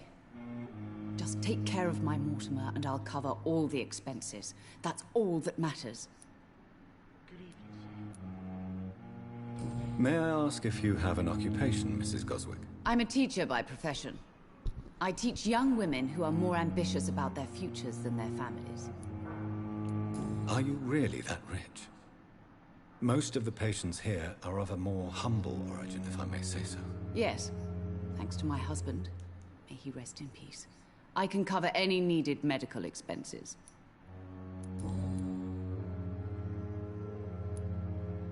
What do you think of your reception here? Any complaints? I have had the uttermost reservations about this hospital since we arrived. But we had no other choice, considering the state of emergency. Is there something in particular that's bothering you? Some of the staff were not especially welcoming. I suspect they're not accustomed to dealing with patients of such social standing. Tell me more about your arrival at the Pembroke Hospital. What gave you such a bad first impression? The ambulance driver was quite rude, for a start. And that nurse, Miss Hawkins, seems to have quite a dubious attitude. What do you mean? She managed to secure a bed for my son despite the epidemic. It was a relief, but it wasn't cheap. Okay, new for Pippa. She charged you for a bed? Yes, and I paid without question, considering the urgency of the situation. I share your concern, Mrs. Goswick. Be sure that I'll talk to the people involved. I don't expect compensation, Dr. Reed. But I'm aware such behavior would not be tolerated in other hospitals.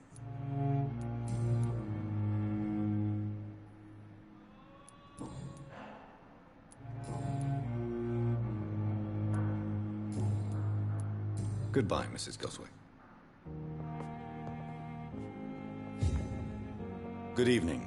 I'm Dr. Reed. Can I help at all? No. Really? Why are you here, then? I don't want to talk. My throat hurts too much. I suppose that this pain is the reason you're here. Is someone taking care of you? Yes. And no. Could you at least tell me your name, sir? Mortimer. Mortimer Goswick.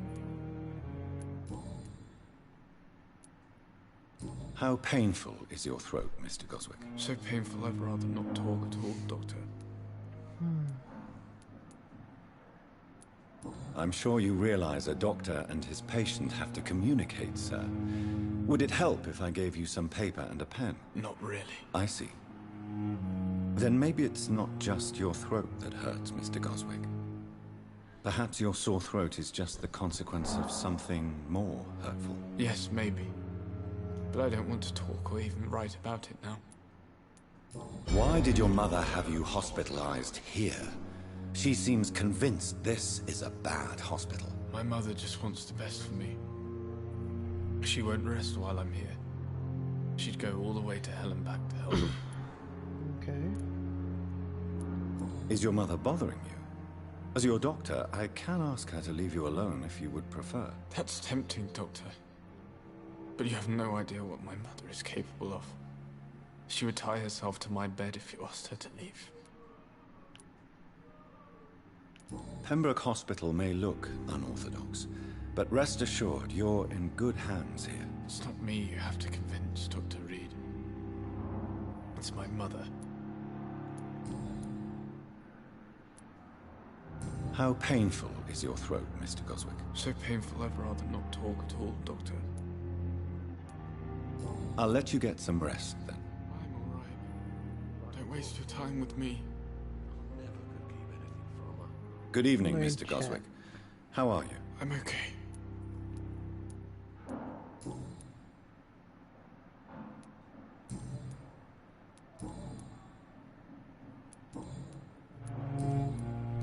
Well, I didn't. Tell me do that about one. yourself, Mr. Goswick. I don't want to talk, Doctor. I have to go now, sir. But don't hesitate to contact me if you need any help. Good evening, sir. Doctor.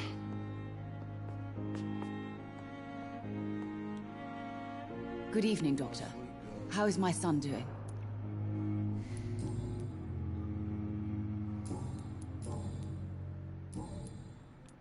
Goodbye, Mrs. Goswick. I'm all right. Don't waste your time with me. I will not let you down, my boy.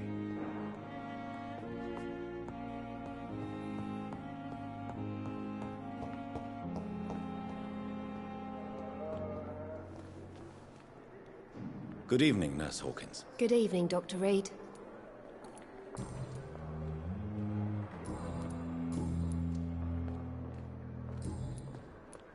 Goodbye, Nurse Hawkins.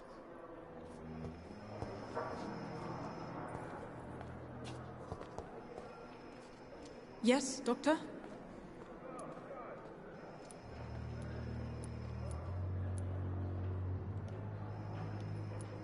That's all for now, Nurse Crane. Thank you.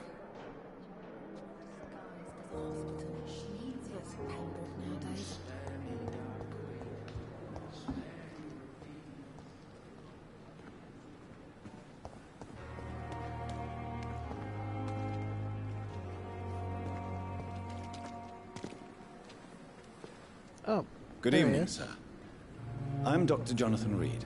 I'm new here. I've already heard about you, Dr. Reed. I'm Milton Hooks, the ambulance driver for this shithole of a hospital. That's quite a blunt introduction, Mr. Hooks. You can call me Milton. I like to speak my mind, Dr. Reed. Perk of the job. Don't judge me, and I won't judge you. I'm not sure I understand what you're talking about. Well, I'm no doctor, but I'm pretty sure a gun can't be used as a surgical instrument. You have a keen eye. I learned to shoot during the war, and have carried one ever since. Old habits die hard. No need to explain, Dr. Reed. And if you ever need a better gun, remember, I may have something for you.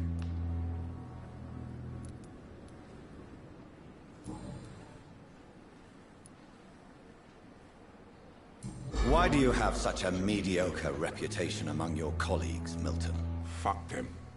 Nobody knows the horrors I've seen since working here. This city was sick long before the epidemic, Dr. Reed. I know it's a difficult task, but correct me if I'm wrong. Is this not the job you are paid to do? I've seen babies left to die while their brothers were properly fed. Underage girls and boys sold to all manner of perverts. I'm sorry, I don't know what to say. Yeah, exactly. We lack words. So excuse me if I don't look on the bright side of life. Are you really smuggling weapons through the hospital? And why not? I've already been attacked by patients, you know. And by gang members willing to steal my money. But you're not defending yourself. You're selling guns to civilians. You keep people alive your own way, Doctor. I offer them another way to protect their health. How is the situation around here? You want to hear the situation is all right? It's fucking awful. We lack everything. And it's getting worse every day. So what do you do exactly in this hospital? Apart from smuggling guns, I mean. I've been an ambulance driver since... too long, I guess. I bring sick people here night and day. It's a dirty job, but I get it done. Most of the time. Since you're on the front line, how is the sanitary situation in this vicinity? It's a complete disaster. It's even getting dangerous to enter some streets or buildings. Even the locals attack you. It sounds like things have been a bit rough recently. What's happened? Yesterday I got attacked by the patient I was bringing here. I escaped through the hospital's garden, but I lost my wallet when I was running. You left an infected patient outside the hospital? That's incredibly dangerous. Go there yourself if you want, but be careful, Doctor. I'd rather not bring your dead body back.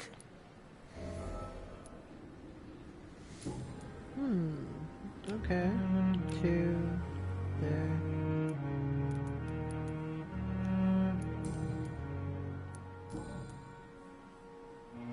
No personals. I'd like to see your goods. Wise choice, Dr. Reed. A reliable gun is what everybody needs these days. Alright.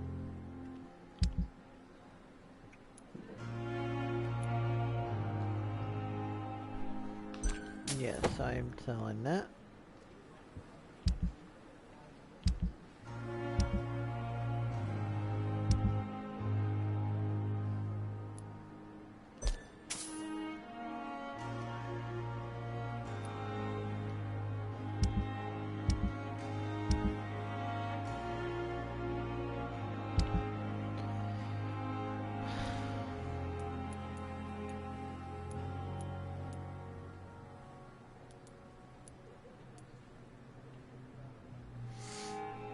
Shotgun.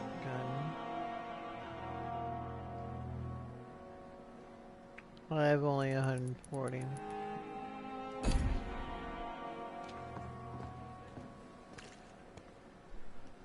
Good evening, Nurse Brannigan. Good evening, Doctor. Let's see. Goodbye, Nothing Nurse. there. Call me if you need assistance. Another night with the glorious battalion of Pembroke. Good evening, sir. So it is true. The famous Dr. Reed has joined us. I can't think of any better news during these terrible times. Do we know each other? Actually, yes. We met once before, at the Rockefeller University in New York. Dr. Tippett, yes, I remember. I was assisting Professor Carell in his research about coronary bypasses. He had nothing but praise for you. He was also very confident about your future. And look at you now. Eminent surgeon and blood transfusion specialist. Let's see. What can you tell me about the staff in the hospital? Some are really good, and others are not so good. But during this troubled period, there is no time for slander. I prefer to focus on the positive character traits. Any opinion about the management? I don't always agree with Dr. Swansea's reserve, but I must admit he does all he can to keep this facility running during this crisis. Ah yes, the burden of command. Okay. I was fed up with this concept while serving as a medical officer. Don't get me wrong. Swansea's a good administrator. I just wish he would get out of his office now and again. Tell me more about cherished people, then. Nurse Brannigan is a pearl. She is the most helpful and dedicated nurse I've ever worked with. A clever and cheerful woman. You really seem to admire her skills.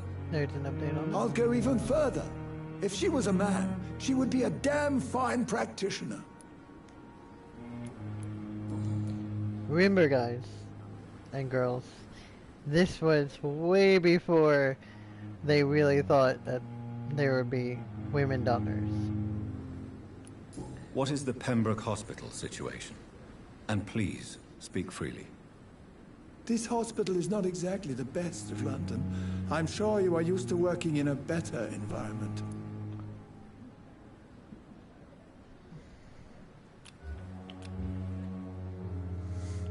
Okay.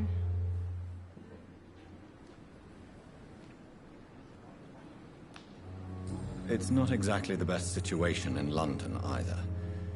I can't have expected this hospital to be prepared for what was to come. Don't be misled by appearances, Dr. Reed. This hospital does not lack talented people. It just lacks hope. Okay. You're exhausting yourself, Corcoran. Maybe you should think about preserving your strength. No. We must keep on healing all those poor souls. We are the last rampart before chaos. Once more, unto the breach.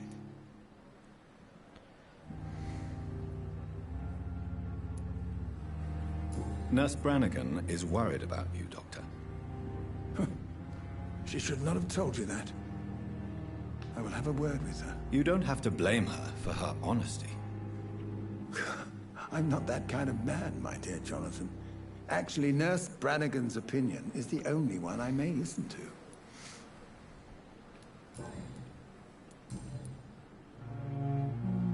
Nothing personal. Goodbye, Dr. Tippett.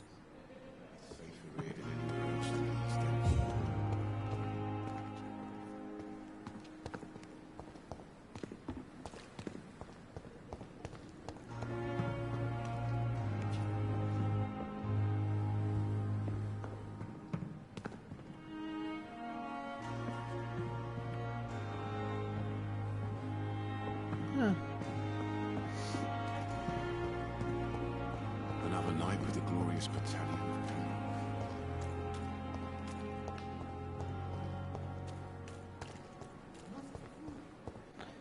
Oh, I got 305.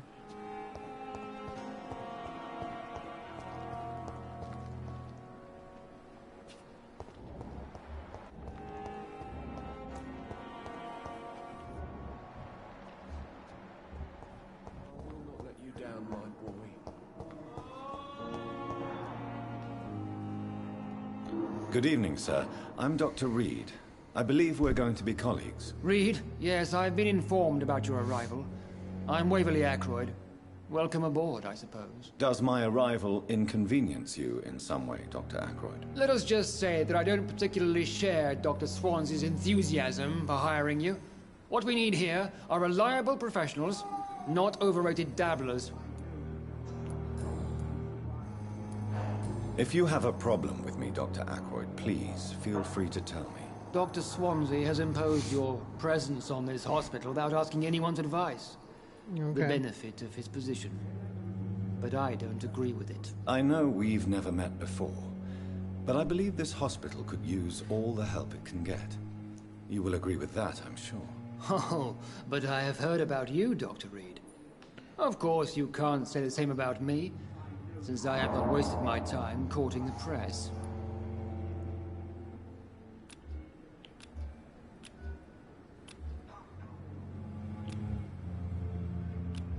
Let's see.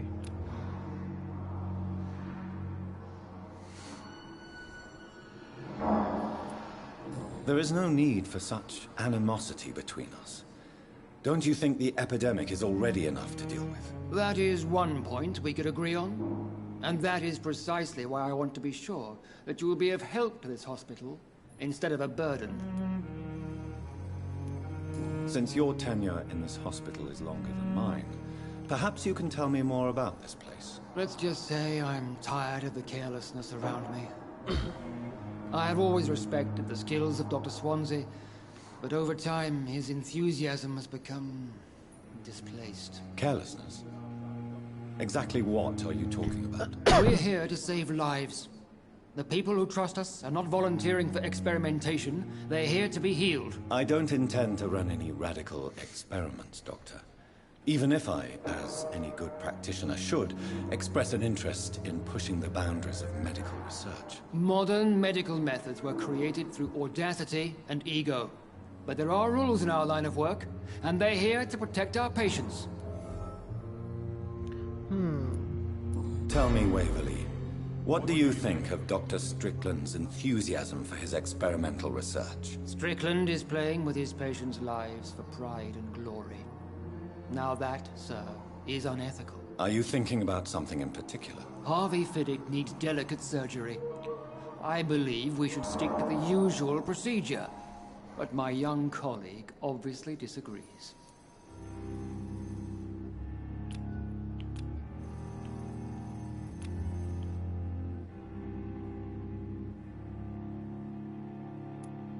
Why do you wish to lead this surgery? I strongly believe that Mr. Fiddick should not be butchered to test an unproven procedure.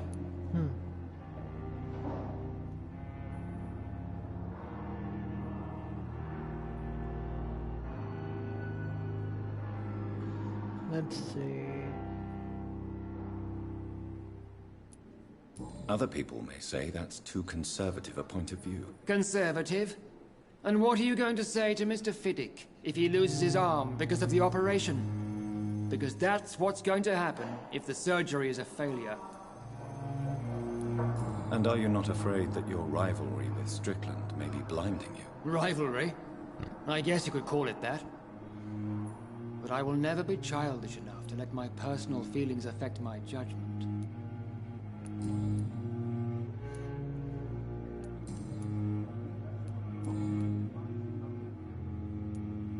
I don't know what you've heard about me, but I have already proved my value as a practitioner. I don't question your skills, Dr. Reed, but your motive. Is it money, fame, or are you truly dedicated? And what exactly is that supposed to mean? I served in the war just like you. But unlike you, I did not use the wounded to play the modern sorcerer. Be careful what you insinuate, Dr. Ackroyd. I only want you to admit you used those men to improve your theories.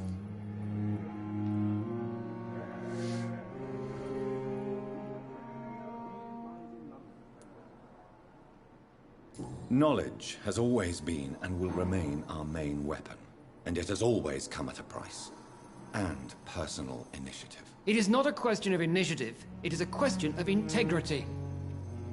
These men and women have put their faith in us, Dr. Reed.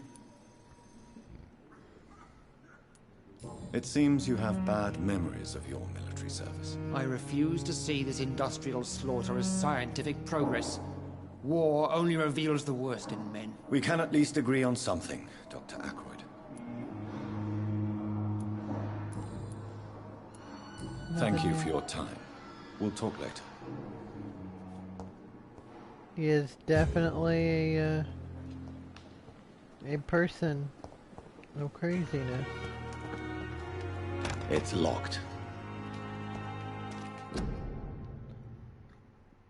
Here's City Nuncio. It's locked, all right. Good evening. I'm Dr. Reed. Always a pleasure to meet a colleague, sir. Especially when he was supposedly dead. A colleague? Are you a doctor, too? Not anymore, sir. I used to be Dr. Rakesh Chadana. Now, I'm just Mr. Chadana, pawnbroker and humble guardian of this morgue. What do you mean, you used to be a doctor? Was your license revoked? No, sir. It is just that I like to be precise. I run a little pawn shop while taking care of the dead. But I used to be a real doctor. Let's see. Have we met before? I don't think so, sir. Why? When we first talked, you said you were glad to meet me since I was reported dead. Funny story, sir. Your sister came here a few nights ago. You were missing, and she was looking for your body. She must be very relieved now. Are you afraid or uneasy being surrounded by so many corpses? Why should I? These bodies are empty vessels. Flesh left to decay. Poof. No soul anymore. All gone.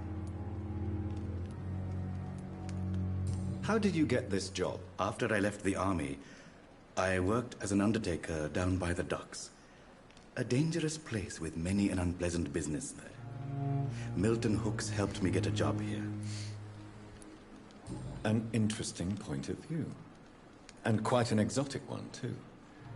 Most people fear, or at least have a respect, for dead flesh. Sir, as a medic during the war, I learned to face my death and the death of others. It's the pain we have to tame, not death itself. Okay. Do you work here alone? Yes, very easy work, sir. All I have to do is watch a few bodies. The situation was very different when the main morgue was still open. Oh wait, do you work I'm here supposed alone? to do, Yes, very easy work, sir. do All I have two to others. do is watch a few bodies. Damn it. The situation was very different when the main morgue was still open. Why do you have to watch these bodies? Because these poor fellows have no names. We keep them in case someone comes looking for the missing. Sadly, very rarely happens. Why close the hospital's main morgue? It was for sanitary reasons after the beginning of the epidemic. Cadavers had to be moved to the nearest mass grave.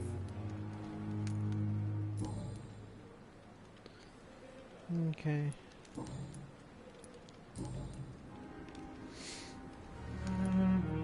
A pawnbroker?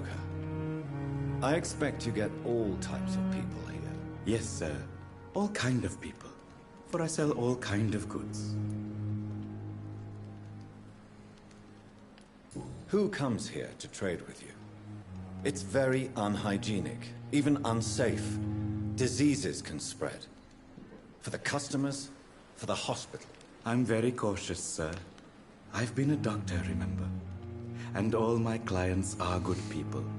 In fact, I think I only know good people. What kind of goods? With the quarantine, it's not always easy to buy things. So I trade, I exchange. Some people sell, some others buy. I like to help.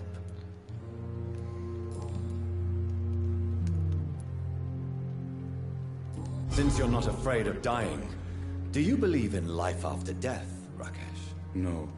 I believe we must do all the good we can while alive.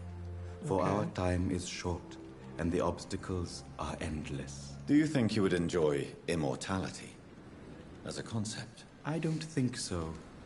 Don't mistake me. I love life, and I'd like to live a long life. But everything has to decay, sir. Even goodwill. So you're ready to die? No, I am not. I don't fear death, for I won't see it. What troubles me is the pain my death will inflict to those I know. You're a wise man, Mr. Chadana. No, Dr. Reed. I am a foolish man. but I like to think otherwise. Let's see here. Okay. Do you really believe goodwill cannot last? As I said, sir, everything decays. If I was to never die, goodness, I would be bored or worse.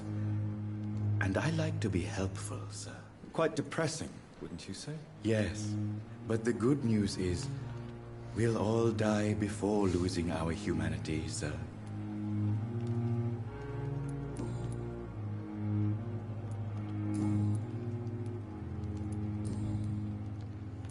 Okay, we got the personal Please tree. show me what you have to sell. Of course. It's just trinkets and curios, really. But I'm sure they can be useful. Let's see what he has. A formula.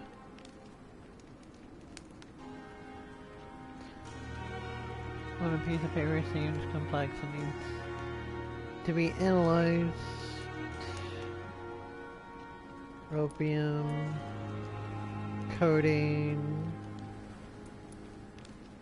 Okay. Is there anything in the bag that we need to sell?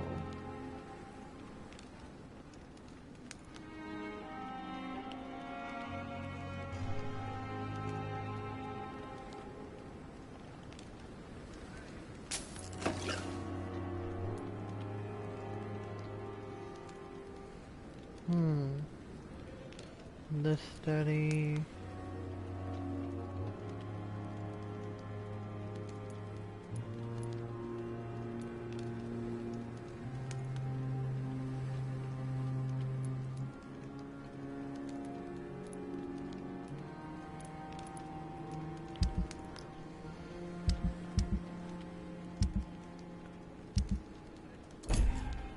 Nothing else. Okay.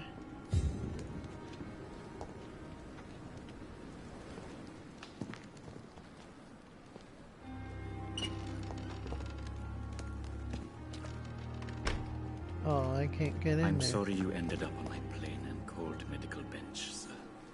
I understand you must be very angry about this unfair situation. I managed It's to locked, arrange all right. to be buried in the same mass grave as your wife. I hope that might help.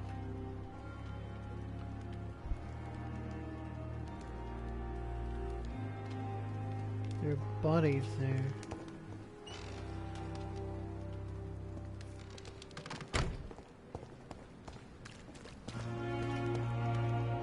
I cannot enter. I think I can enter. Don't I have the key?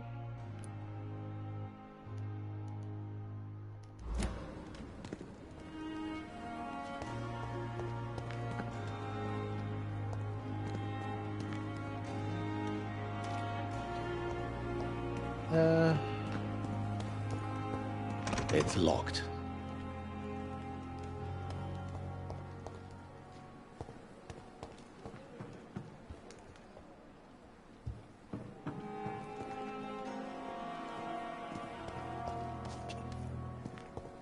Well, shit.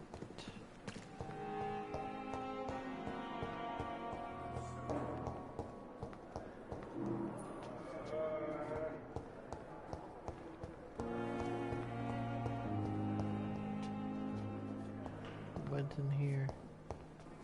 It's locked.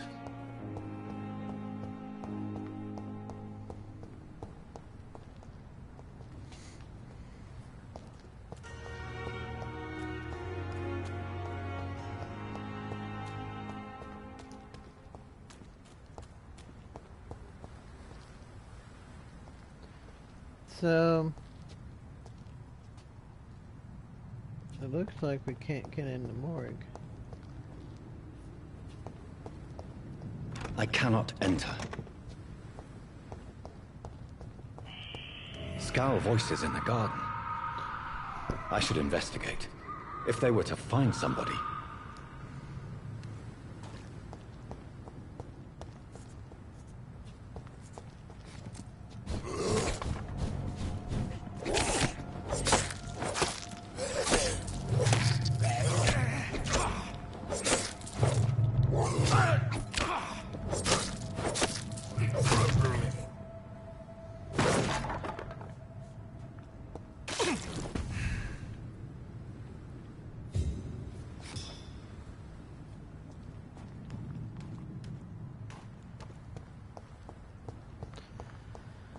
right?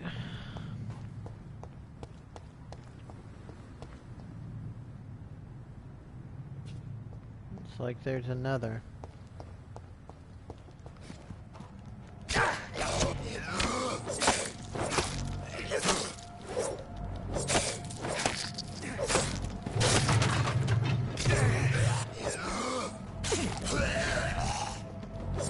Damn.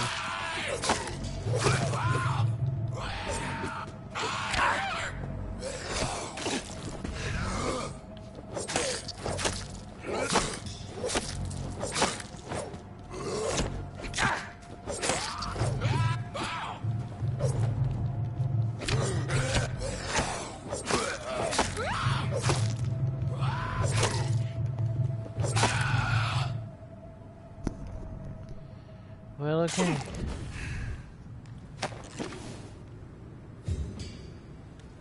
Another blood sample.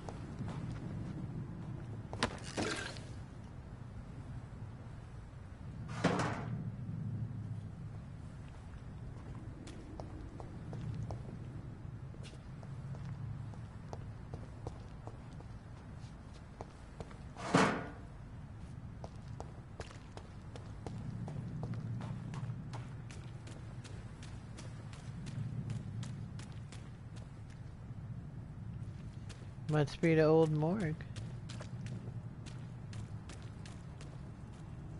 I think that's the morgue, but before I do that,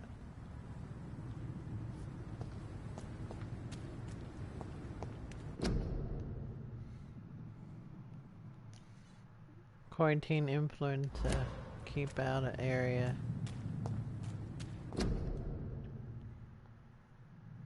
Quarantine disease.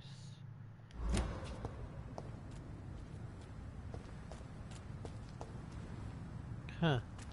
Alright, well,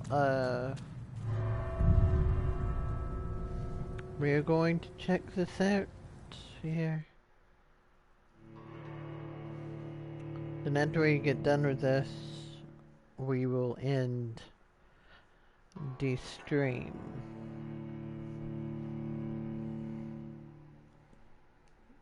Because I know it's been a long stream, so just saying, it's been a long stream. But we made a lot of progress, just so you know. Made a pretty good amount of progress.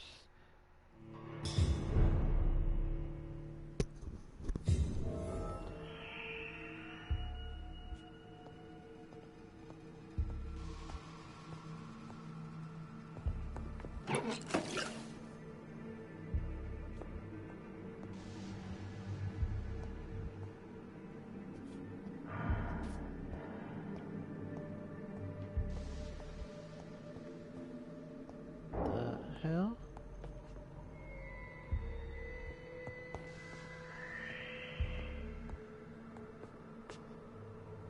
Must be out there too.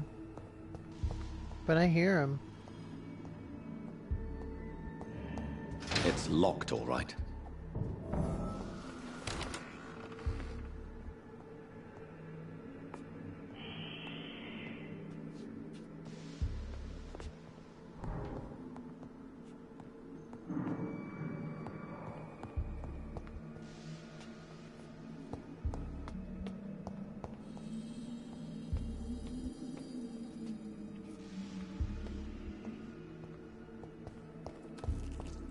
Alright, you bet.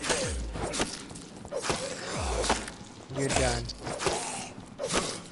Behavior is similar to the infected William Bishop. Must be the same strain. This sickness moves faster than influenza.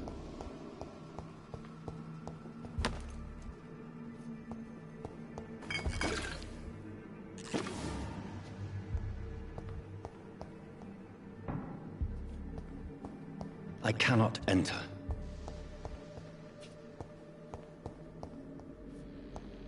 Can't go that way.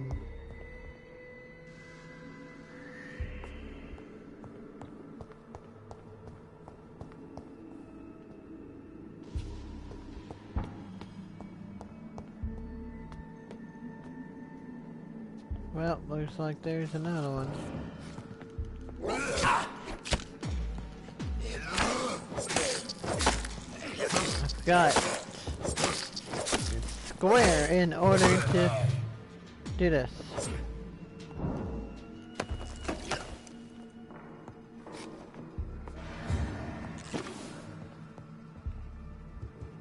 Nothing there.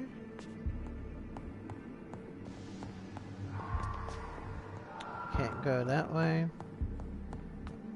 So we're gonna go back down.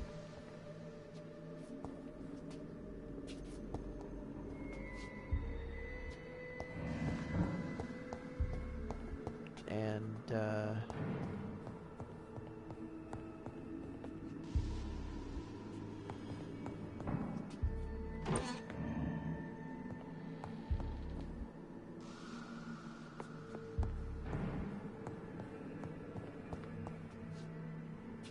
yep, looks like we're gonna have to go back down. Balls of Mars. Fortifiers. As popular as they are ineffective. But they do contain iron tartrate, and that might prove itself useful.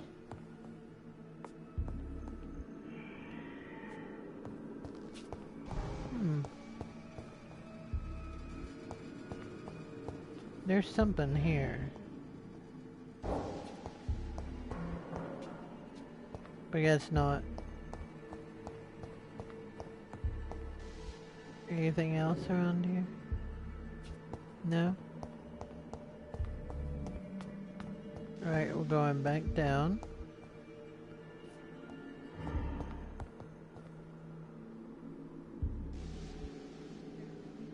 Thought I seen something. Nope. Nothing at all. Some in here. No. Anything in here? Nope.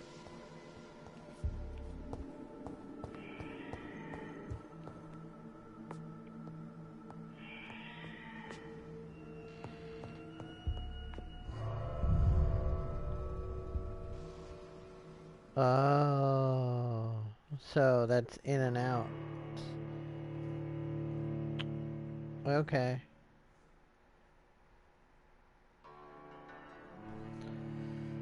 It's not a instant.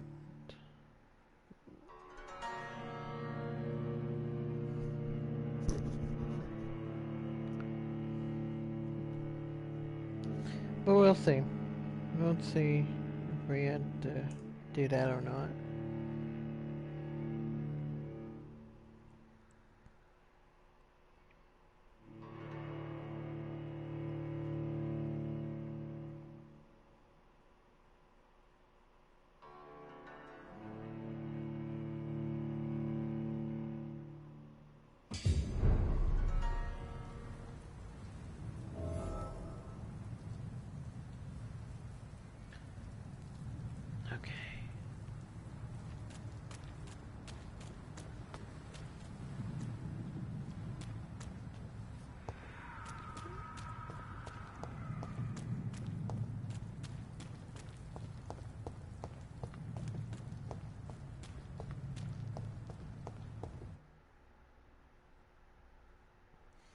Okay.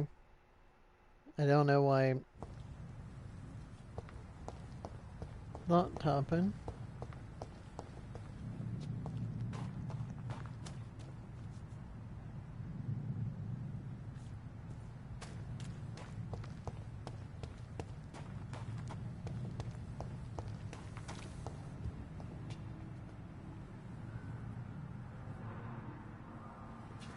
I don't think I did anything.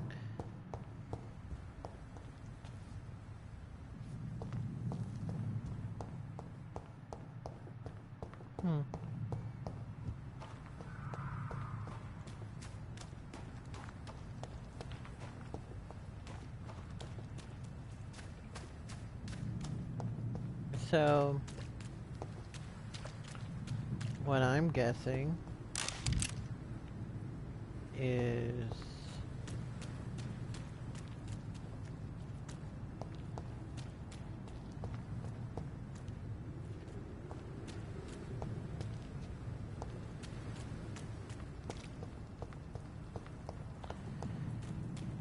Okay.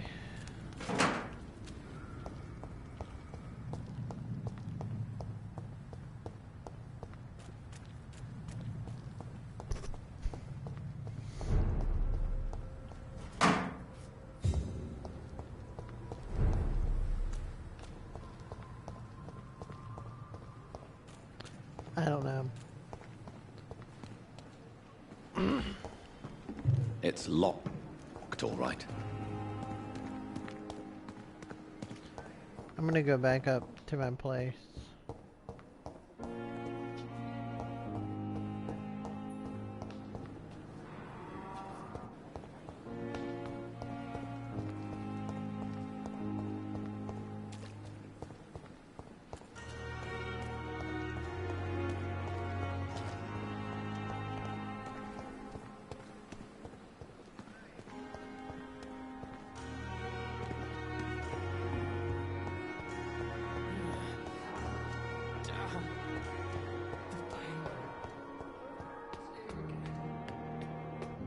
Alright. I'm gonna go back up to my place and it's not that way. I gotta get used to this hospital.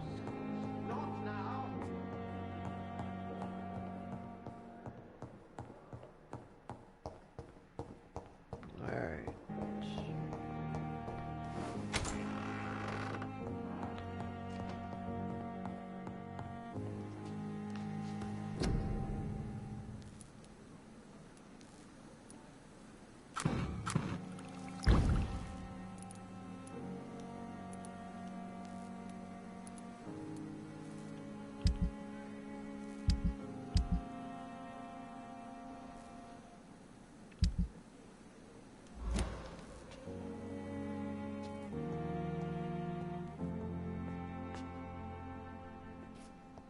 The flower's dying.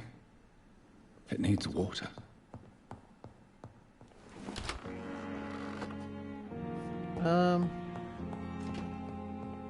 Yeah, we're going back here. And,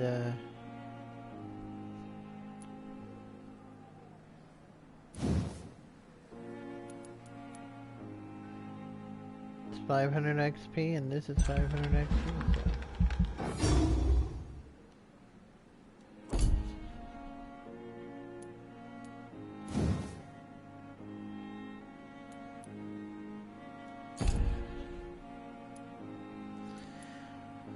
so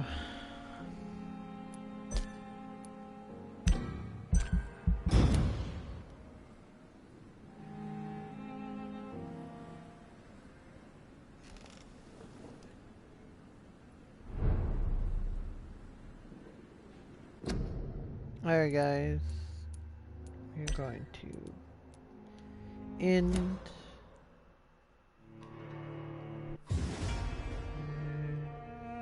this. Thank you guys so much for watching. I'm the Panda and I will see you next time.